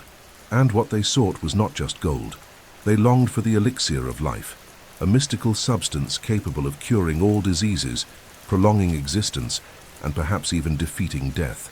Many believed that by finding this elixir, man would return to his original state, pure, immortal, sacred. In this sense, alchemy was a mirror of the soul, but the path was dangerous, not just because of the toxic substances, like arsenic, mercury, and deadly fumes, but also due to persecution. The church viewed with suspicion anyone who ventured too close to the mysteries of creation. Many alchemists were accused of heresy, of making pacts with the devil, of unbridled pride. Others simply vanished. Their laboratories were burned, their books forbidden. After all, alchemy walked a fine line between faith and sorcery, between science and magic.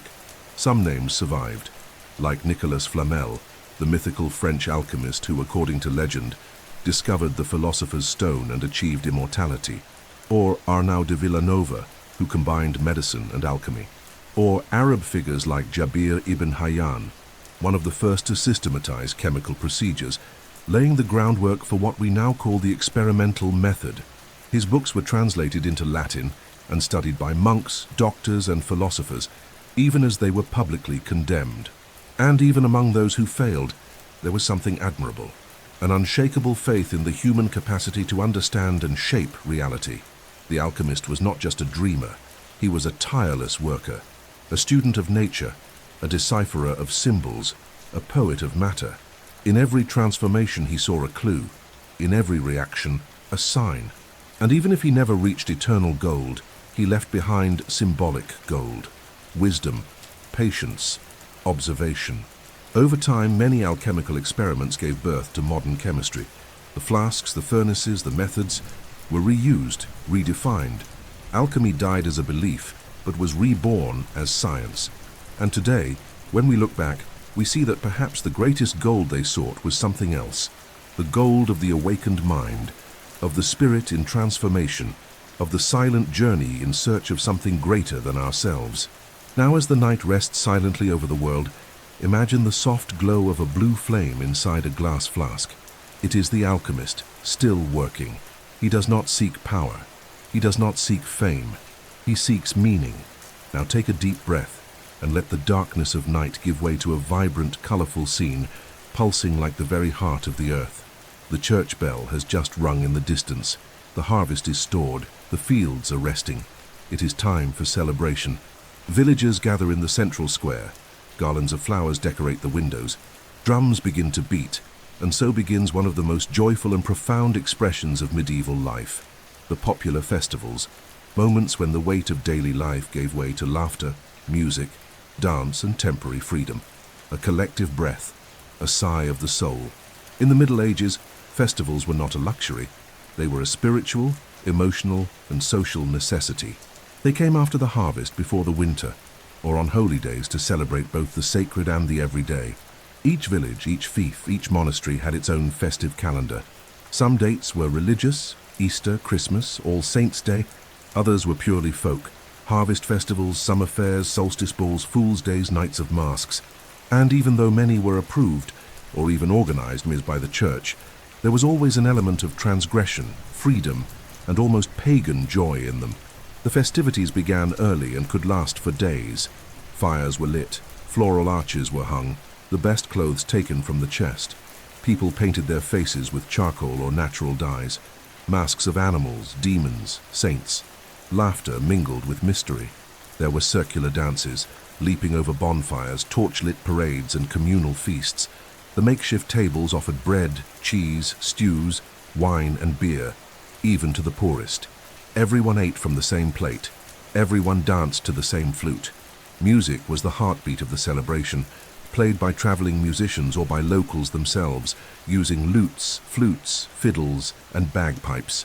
Songs told tales of love, of harvests, of heroes, of saints, of hidden desires. They were sung in chorus with clapping and bare feet stomping the earth. Children ran between the adults' legs. Elders told stories around the fire.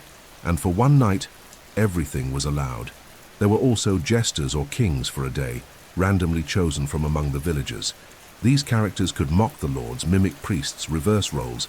During these hours, the peasants could laugh at the nobles. Men dressed as women. The rules were suspended. It was the feast of inversion, a social mechanism to release tension, and in the end everything returned to normal, but the memory of freedom lingered, etched in laughter. In more superstitious regions, the festivals took on mystical tones. St. John's nights, with rituals to attract marriage, ward off evil spirits, thanked the land. Women danced with herb crowns on their heads. Men leapt over fires, believing it would purify the body. Coins were tossed into rivers. Wishes written on paper were burned, and in silence many made prayers to the heavens. But not all was pure joy. The church watched cautiously. Some festivals, because of their pagan roots, were condemned or absorbed into Christian dates. Carnival, for instance, was a period of excess before Lent, where everything was exaggerated. Food, drink, laughter, passions, and even if tolerated, it was seen with stern eyes. Yet the people resisted, because the festival was more than fun. It was identity. It was survival. And at the heart of the celebrations there was love. Young people exchanged glances for the first time. Hands touched under the table. Verses were whispered into ears. Vows were made. Promises exchanged. Children were conceived during the nights of dance. The wheel of life spun to the sound of music, the scent of wine, the warmth of fire. And even the lonely, for one night, felt part of something greater. Now, in the silence that cradles you, imagine that square lit only by torches. The sound of the fiddle still echoes. Faces are tired, but smiling. The steps slow from dancing until the ground turned to mist. The festival has ended, but its spirit continues to pulse. Because within every medieval soul there was hunger, there was faith, and there was also a desire to celebrate. Now breathe slowly and listen to the soft sound of feathers gliding across parchment. A monk, hunched over a rustic wooden table, writes carefully by candlelight, copying word for word from an ancient book. Around him, silence. A silence so thick that you can hear the scratch of the quill, the sigh of effort, and the crackling of a distant fire. In this moment, you are inside a scriptorium, the cradle of medieval knowledge, because even in times of war, plague, and darkness, the light of learning never went out completely. It merely burned slowly and secretly, protected within the walls of monasteries, until it was ready to be reborn as a living flame in the universities. In the Middle Ages, access to education was limited. The majority of the population, peasants, serfs, soldiers, would never learn to read or write.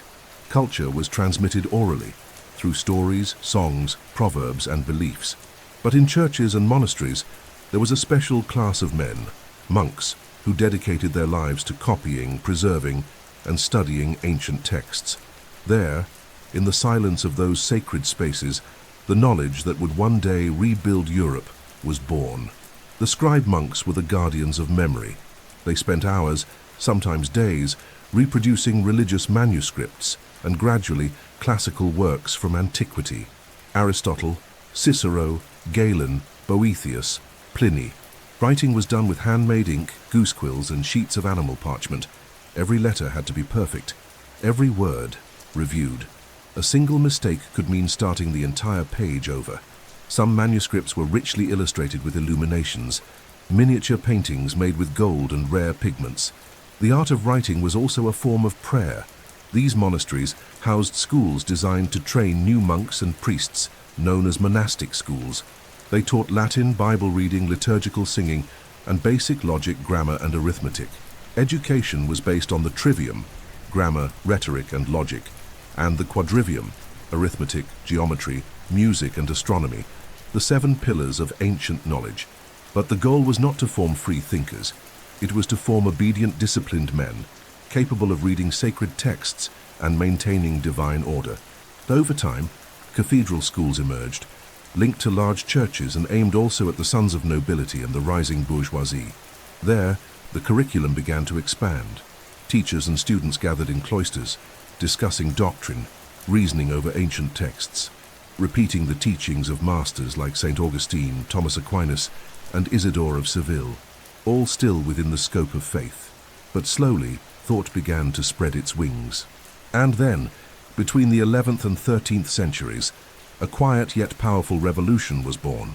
The universities, first in Bologna, then Paris, Oxford, Cambridge, Salamanca.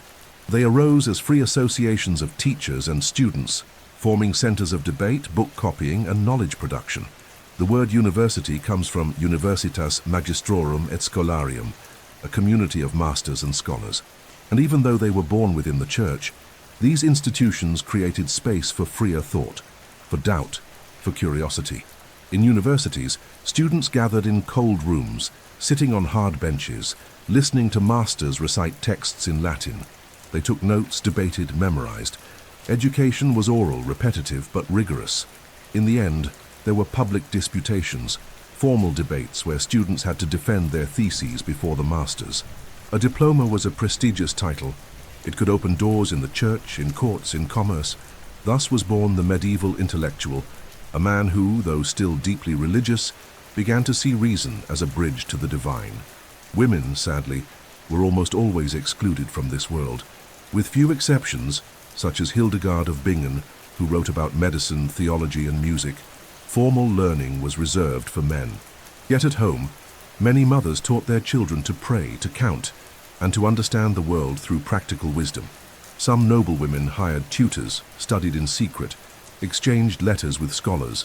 The arrival of the printing press at the end of the Middle Ages would change everything, but until then every book was a rare treasure, and each page a miracle.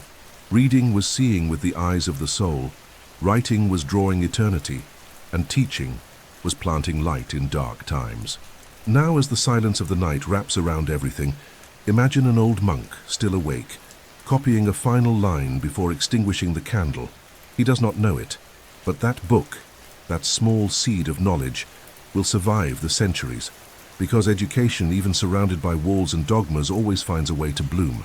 Now walk with me through narrow stone alleys, with wooden windows opening onto streets full of voices.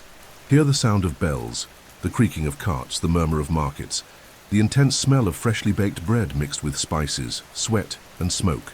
Welcome to a medieval city, a world enclosed by walls, protected by iron gates and guarded by tall towers. A world that is alive, vibrant, chaotic, but fascinating. A world where the time of faith and the time of commerce met daily among stalls, taverns, and towering churches.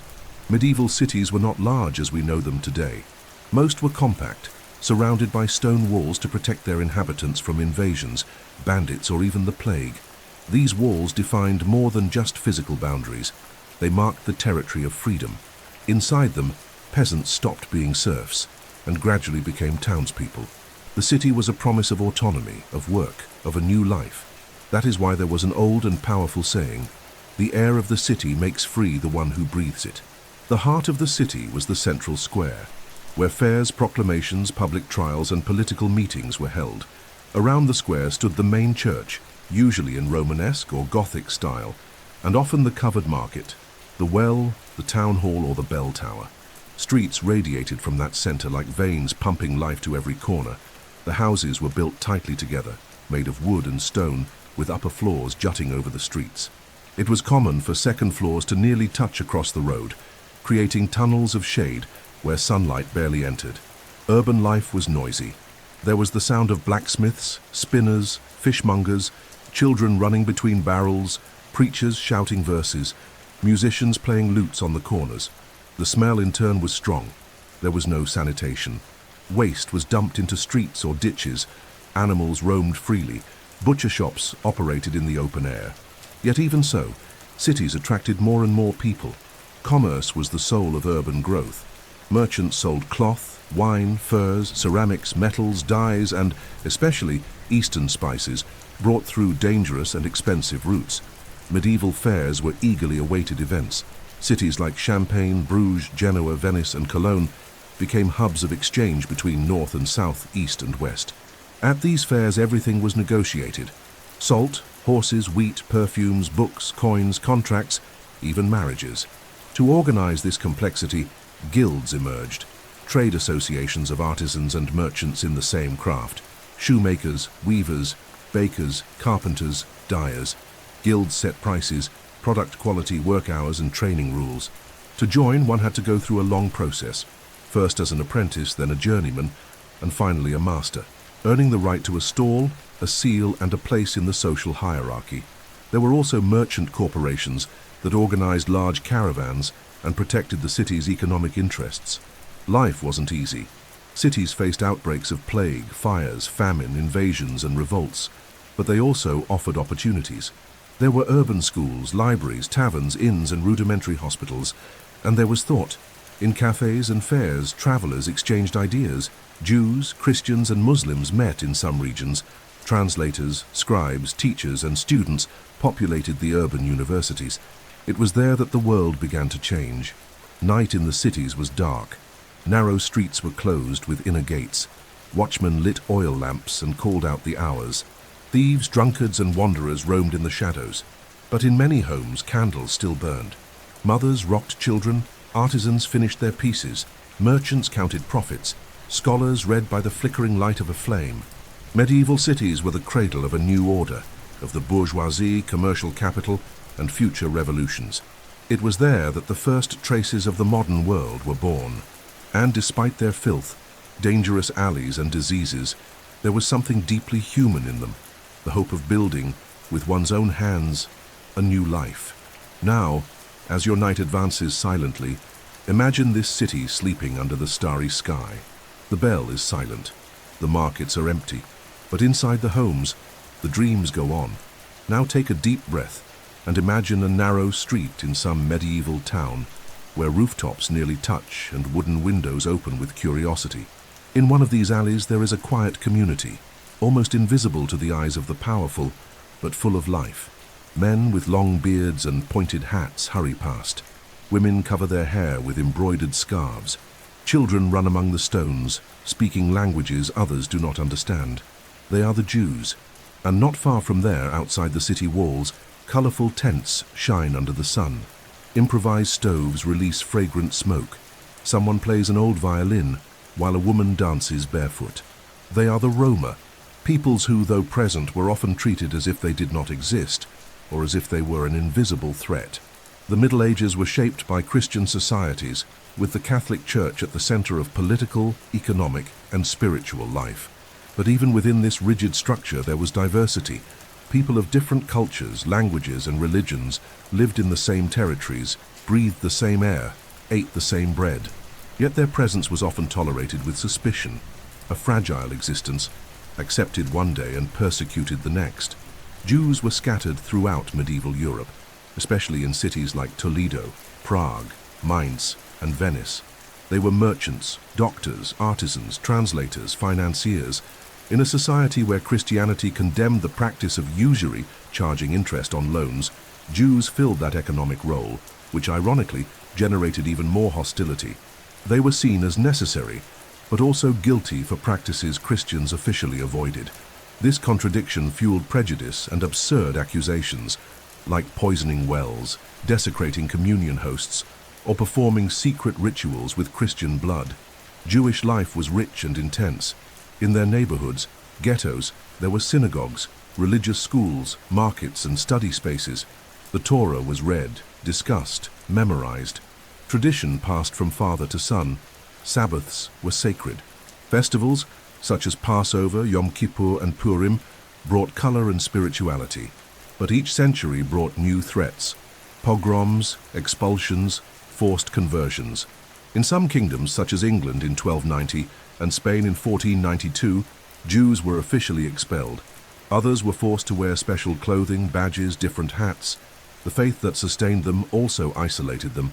The Roma, in turn, were even more marginalized, with uncertain origins, coming from India, passing through the Middle East and arriving in Europe around the 14th century. They were seen as mysterious nomads. Their colorful clothes, intense music, exuberant dances, and unique language made them too different for a society based on religious and cultural uniformity. Accused of witchcraft, theft, espionage, many were persecuted, banished, or forced into servitude. And yet, they endured. They lived on the edges of cities, of laws, of history. But Jews and Roma were not alone. There were also Arabs and Muslims in the Iberian Peninsula, especially during the periods of Islamic rule in Al-Andalus. Cities like Córdoba, Granada, and Seville became centers of knowledge where Muslims, Jews, and Christians coexisted, not always peacefully but in dialogue. There, translations of Greek works emerged, alongside advances in mathematics, astronomy, and medicine. It was a rare moment of intellectual coexistence. There were also Slavs, Saracens, Berbers, Mongols arriving from the east, and Africans who, through trade routes, influenced cultures and markets. All left their marks, words, knowledge, techniques, but they were almost always treated as shadows in official history, remembered when they needed to be controlled, and forgotten when they contributed something essential. Fear of the other was constant. Difference was frightening. Yet it was precisely this difference that silently enriched the Middle Ages. In medicine, markets, music, clothing, food, translated books, instruments brought from afar, the world was far more interconnected than the Lords of the Cross liked to admit. Now, as the night settles over history, imagine these communities asleep, a synagogue glowing by candlelight, a Roma tent under the moonlight, an Arabic manuscript resting beside a Christian parchment. In every corner, a fragment of humanity trying to exist, resist, and flourish, because even within walls, the world has always been more vast than we were led to believe. Now, breathe very slowly and imagine the gentle sound of a lute being plucked beneath the window of a tower. The night is cool. The stars shine brightly above the castle's battlements. A knight, kneeling in the moonlight, recites verses to a lady he will never be able to touch. This is not just any story, but the very essence of what was known in the Middle Ages as courtly love, a type of love that was idealized, forbidden, passionate, and often impossible. A feeling that, though it could not be fully lived, was sung, desired, and celebrated as the noblest of all. Courtly love was born between the 11th and 13th centuries in the aristocratic courts of southern France, northern Italy, and the Iberian Peninsula. It was nurtured by troubadours and minstrels, poet-musicians who sang of the beauty and virtue of noble ladies. Their songs spoke not of battles or earthly glories, but of hearts that burned in silence, of stolen glances, of whispered vows. It was a love that did not seek physical consummation, but spiritual ecstasy. To love in the courtly tradition was to suffer with elegance, to serve with devotion, to desire without ever possessing. The lady was almost always married to another man, an older, more powerful, more austere lord, and the knight who loved her knew he could never have her, yet he became her devoted servant. He fasted in her honor. He fought in tournaments with her name on his lips. He embroidered her crest onto his shield, and above all he wrote letters, poems, promises. Love was a ritual, a code of conduct, a sophisticated game of words and gestures, an intimate theater where honor and desire became intertwined. The literature of the time is full of such plots, legends like Tristan and Isolde, where love defies fate, honor, and even death, or Lancelot's passion for Guinevere, his king's queen, which shatters everything stable in the Arthurian world. These tragic loves reflected the longings of the medieval soul, which, though bound by rigid rules, dreamed of the impossible. And it was in the impossible that courtly love found its fullness. Women, too, wrote and felt. Some noble ladies became patrons of troubadours.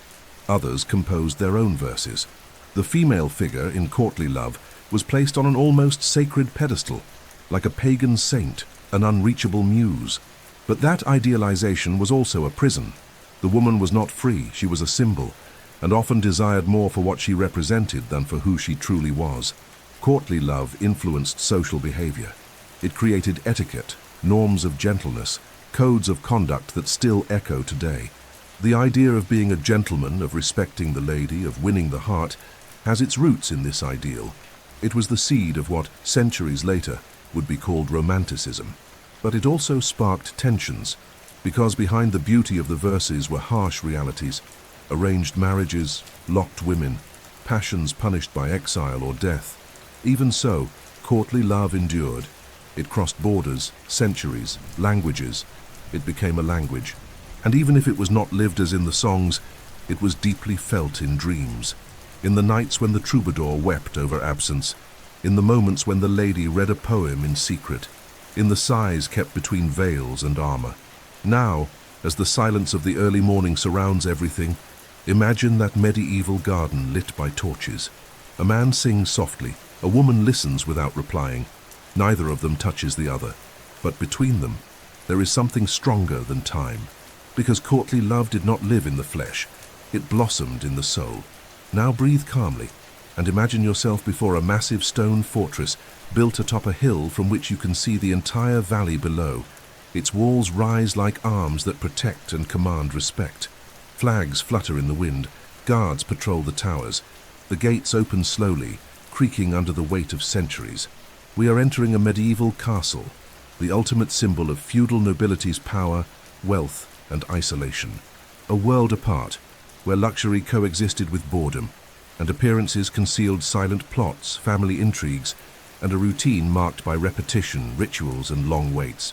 Castles began as simple fortresses, wooden structures protected by fences, but over time, especially between the 10th and 13th centuries, they became more imposing, made of stone with walls, keeps, moats, drawbridges, battlements, and dungeons. A castle was not just a residence, it was a symbol of authority, a local administrative center, a shelter for vassals in times of war. Within its walls, noble life followed its own rules, a mix of ostentation and seclusion. Feudal lords, nobles by birth, controlled land and vassals. They collected taxes, commanded militias, swore loyalty to kings, and ruled their domains like small sovereigns. They wore luxurious clothes made of expensive fabrics like velvet and silk, adorned with gold embroidery, rare furs and heavy jewels. Their meals were abundant, with game meat, wine, cheeses, pies, served in great halls decorated with colorful tapestries. The table was a stage for display. They ate with their hands, but always followed strict etiquette. Sometimes musicians played during the banquet. Other times jesters forced laughter from the crowd. Noble ladies lived under constant surveillance. From a young age they were taught to embroider, pray, dance, and manage the household. Some learned to read and write, especially those raised in monasteries or with access to tutors. They spent hours embroidering religious scenes, composing verses, praying the rosary, staring out the window. Marriage was always arranged, for political or economic reasons, and love was secondary. Some were betrothed from birth, others married much older men. And even inside the castle, their world was made of boundaries and silence. Life in castles could be tedious. There were hunts, tournaments, board games, music, religious festivals, but also long winters, illnesses, rivalries. Nightly tournaments were the grandest spectacles. Knights competed with lances, swords, and tests of skill. Ladies gave scarves or sashes to their champions. It was a performance of bravery and loyalty. But behind the shine of shields were real injuries, accidental deaths, betrayals. The castle had many servants and workers. There were cupbearers, cooks, falconers, lower knights, squires, maidens, midwives, healers, scribes. Each had a role. Each was watched. The hierarchy was strict. The feudal lord ruled over all, but was also surrounded by spies and self-interested advisors. And at the heart of the walls, peace was not guaranteed. Political and family intrigues were constant. Brothers disputed inheritances. Nephews plotted against uncles. Advisors poisoned alliances. Promises were broken with kisses and daggers. A castle was not just a home. It was a subtle battlefield, a chessboard of power, where every gesture had weight. Many castles witnessed betrayals carried out, heirs murdered, wives locked away, friends handed to enemies. The golden shine hid heavy shadows. Even the most powerful felt trapped. The castle, with its thick walls, was also a prison. The nobility lived protected. but surrounded by duties. Nobles couldn't choose whom to marry, they couldn't walk among commoners, they couldn't show weakness. Every gesture was calculated, every word a risk. So many sought refuge in faith, others in drink, others in the hunt, and still others in forbidden loves and midnight confessions. Now, as your mind settles, imagine that castle in silence, the torches nearly extinguished, the guards dozing in their towers, the lonely lady staring out the window, the lord bored before the fireplace, all rich, all safe, all empty. Now breathe calmly, and let the image of a silent castle transform into something livelier, lighter. Hear laughter, tiny footsteps running over the uneven stones of a medieval street. Children in simple clothing play with sticks, stones, wooden wheels, dolls made of cloth or clay. Some run with skinny dogs. Others watch the adults with wide, curious eyes. You are entering the nearly forgotten world of medieval childhood, a world where innocence existed, but it was fragile, brief, marked early by responsibilities, fears, and dangers. In the Middle Ages, childhood wasn't seen as a distinct, protected phase as it is today. The modern concept of childhood didn't exist. Children were considered small adults in training, and their value was directly tied to the family, lineage, or the service they could provide. Yet even within this harsh, pragmatic view, there were moments of tenderness, play, and imagination. Medieval childhood oscillated between the freedom of the fields and the early weight of duty. From their earliest years, survival was a challenge. Infant mortality rates were extremely high. Many children died before the age of 5, victims of disease, malnutrition, accidents, or war. For this reason, baptism took place immediately after birth, a gesture of both faith and fear, for the child's soul needed to be saved in case life lasted only a few hours. But those who survived quickly became part of society's machinery. Peasant children learned to care for animals, fetch water, carry firewood. Girls followed their mothers in domestic tasks. Boys accompanied their fathers into the fields. Children of artisans were trained in the family trade. And among the nobility, children received formal education. Boys learned to ride horses, use weapons, and read religious texts. Girls were taught embroidery, music, etiquette, and prayers. Childhood wasn't for rest, it was for preparation. Even so, there was space for play. Children played ball with inflated pig bladders, played hide and seek, jumped rope, mimicked adults.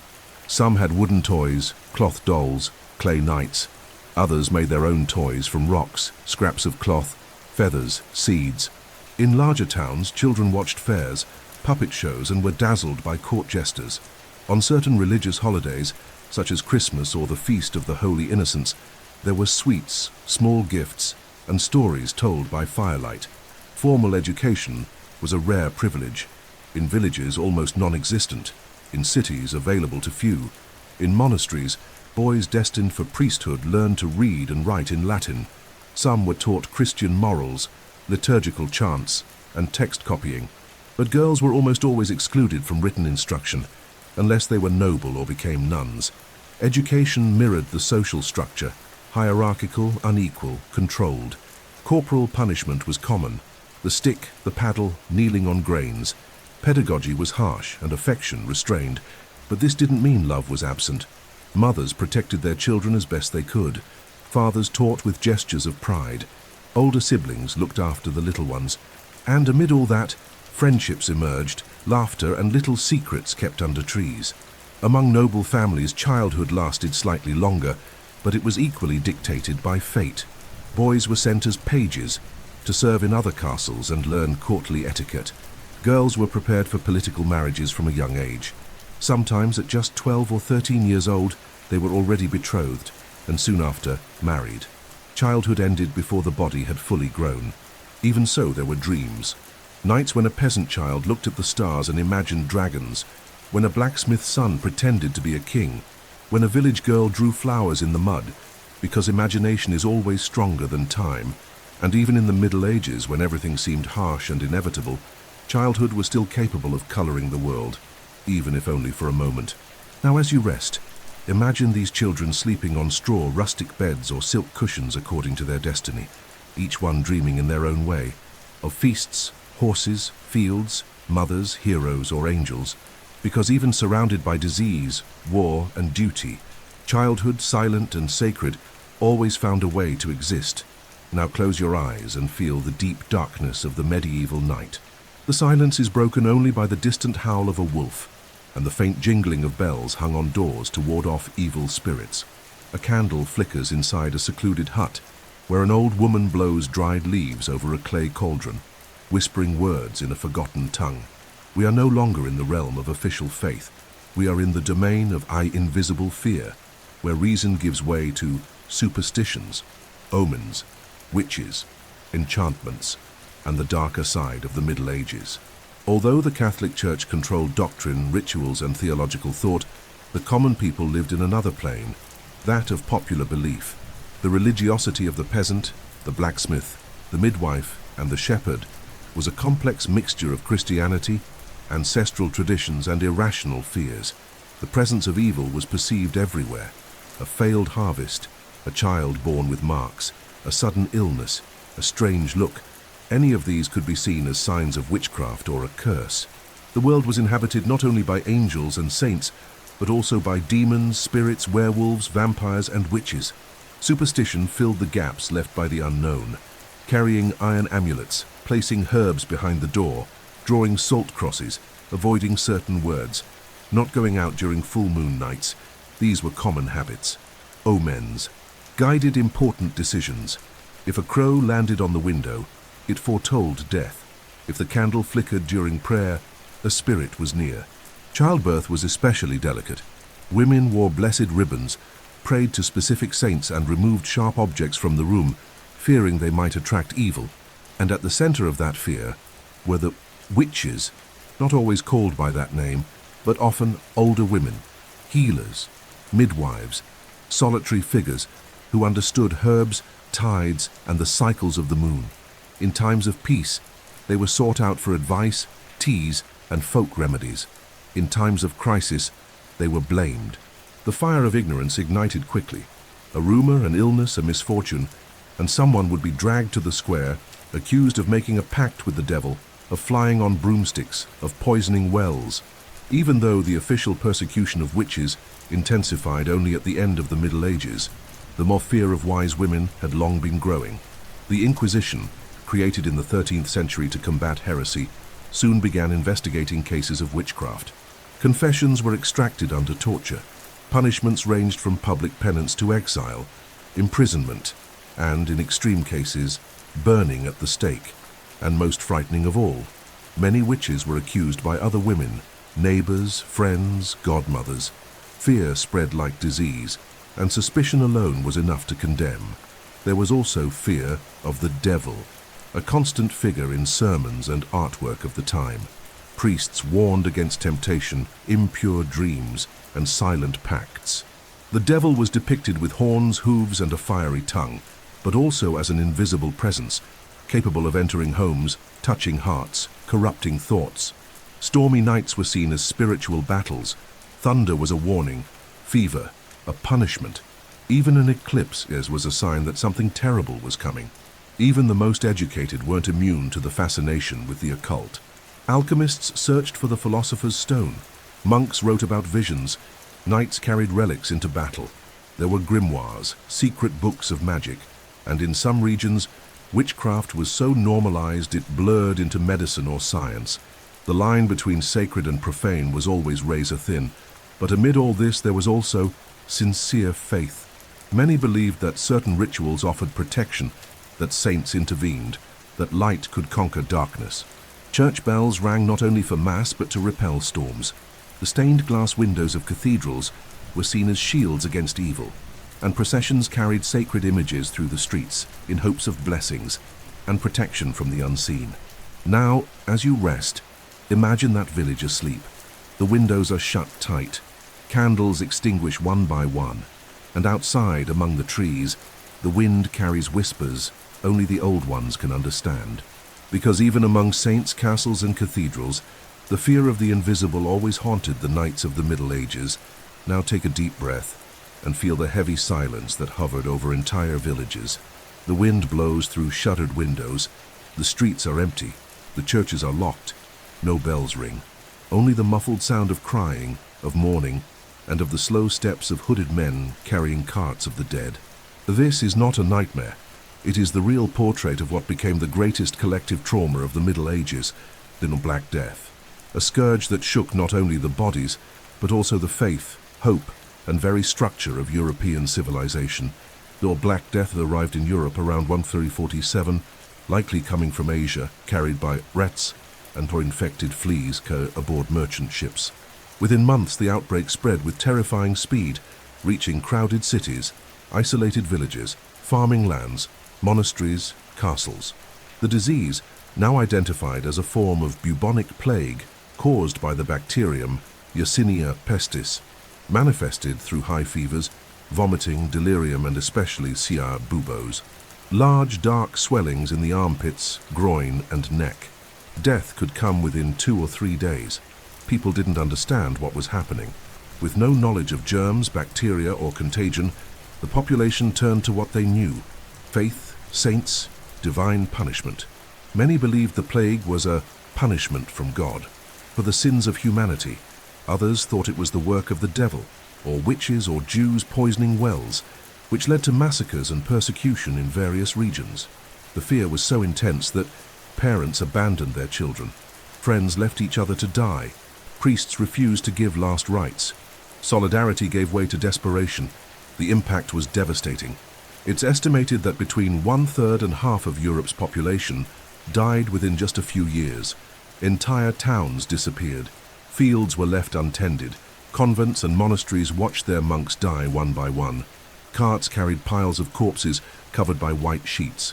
Cemeteries filled so quickly that bodies were buried in mass graves, and in some places, no one remained to pray for them. The collapse wasn't just physical. Faith, which had once given meaning to suffering, began to falter. If God allowed such destruction, where was his mercy? Flagellants emerged. Groups who marched through streets whipping themselves, begging for forgiveness, pleading for purification. At the same time, many priests and bishops died or went into hiding.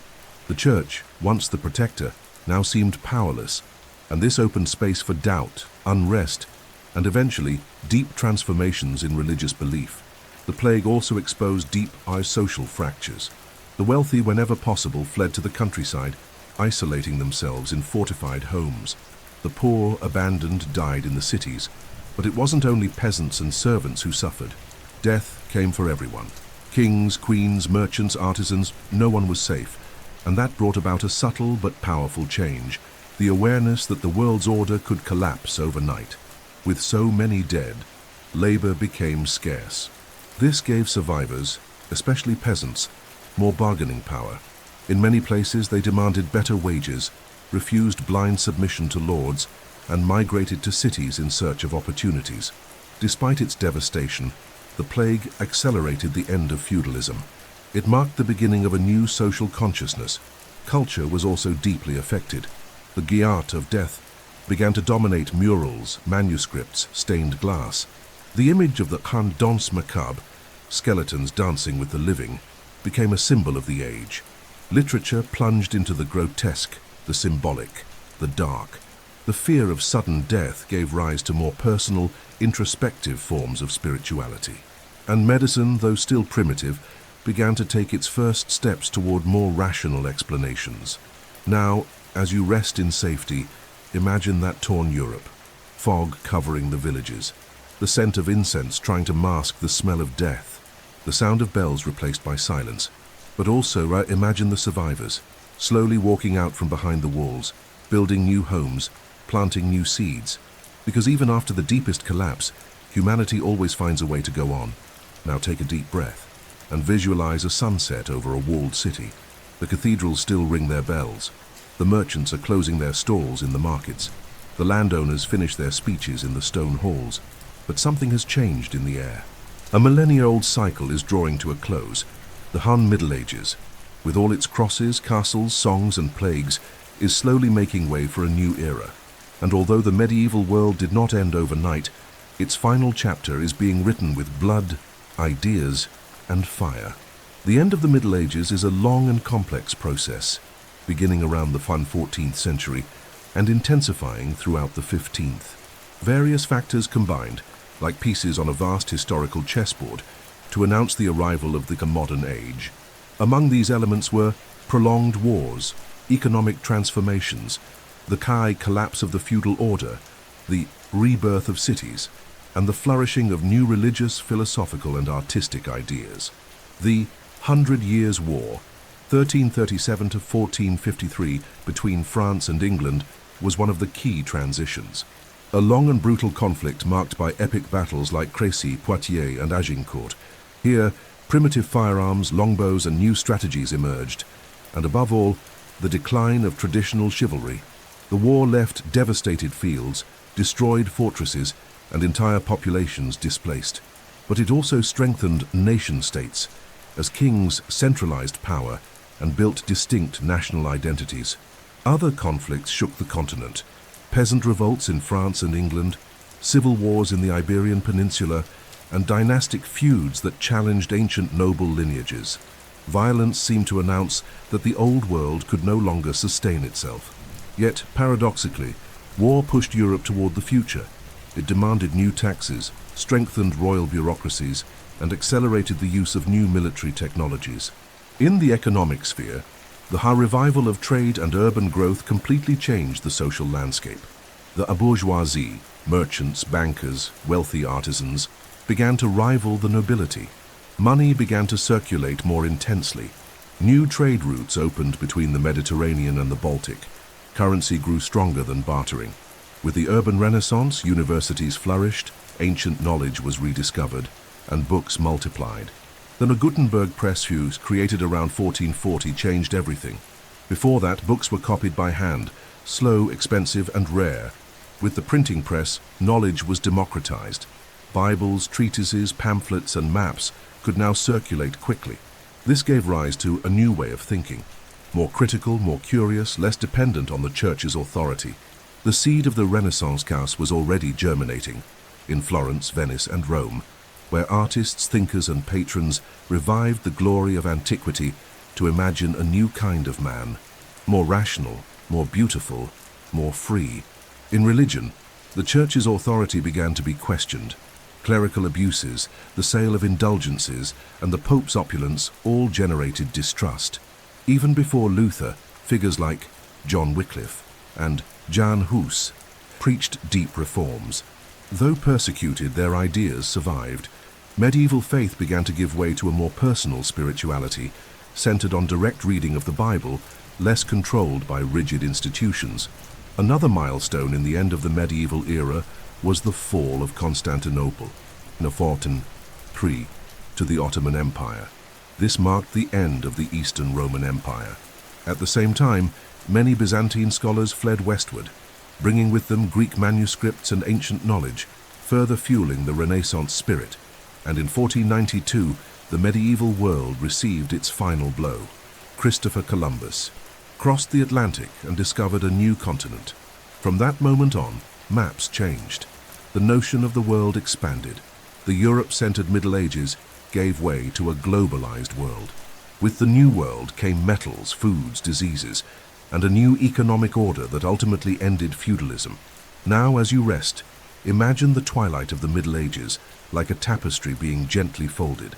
It does not disappear, but lies still, because from it sprang the foundations of the modern world, the centralization of states, science, humanism, reason, reform, exploration, and freedom. The medieval night was not only darkness, it was also gestation. And thus, little by little, as the last candles are extinguished in the castles, a new dawn begins to rise on the horizon of history. Now take one last deep breath and allow the echo of everything we've heard so far to settle calmly in your mind. Let the castles fall silent. Let the bells stop ringing. Let the knights dismount. Let the peasants close their baskets. Let the monasteries extinguish their candles. The Middle Ages, this long and dense chapter of human history, was not only a time of darkness and faith, it was also a time of transition, of resistance, of dreams born within walls, of hopes whispered between wars and prayers. Over these hours, you walked through villages and walled cities, entered bustling markets and silent churches, You watched children playing in the dust and lonely queens in stone chambers.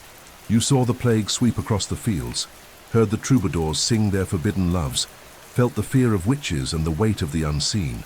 But you also witnessed the strength of the survivors, the wisdom of the teachers, the gentle gesture of someone lighting a candle in the dark. The Middle Ages did not end abruptly. It rested, just as you now rest, after having delivered to the world seeds that would germinate for centuries.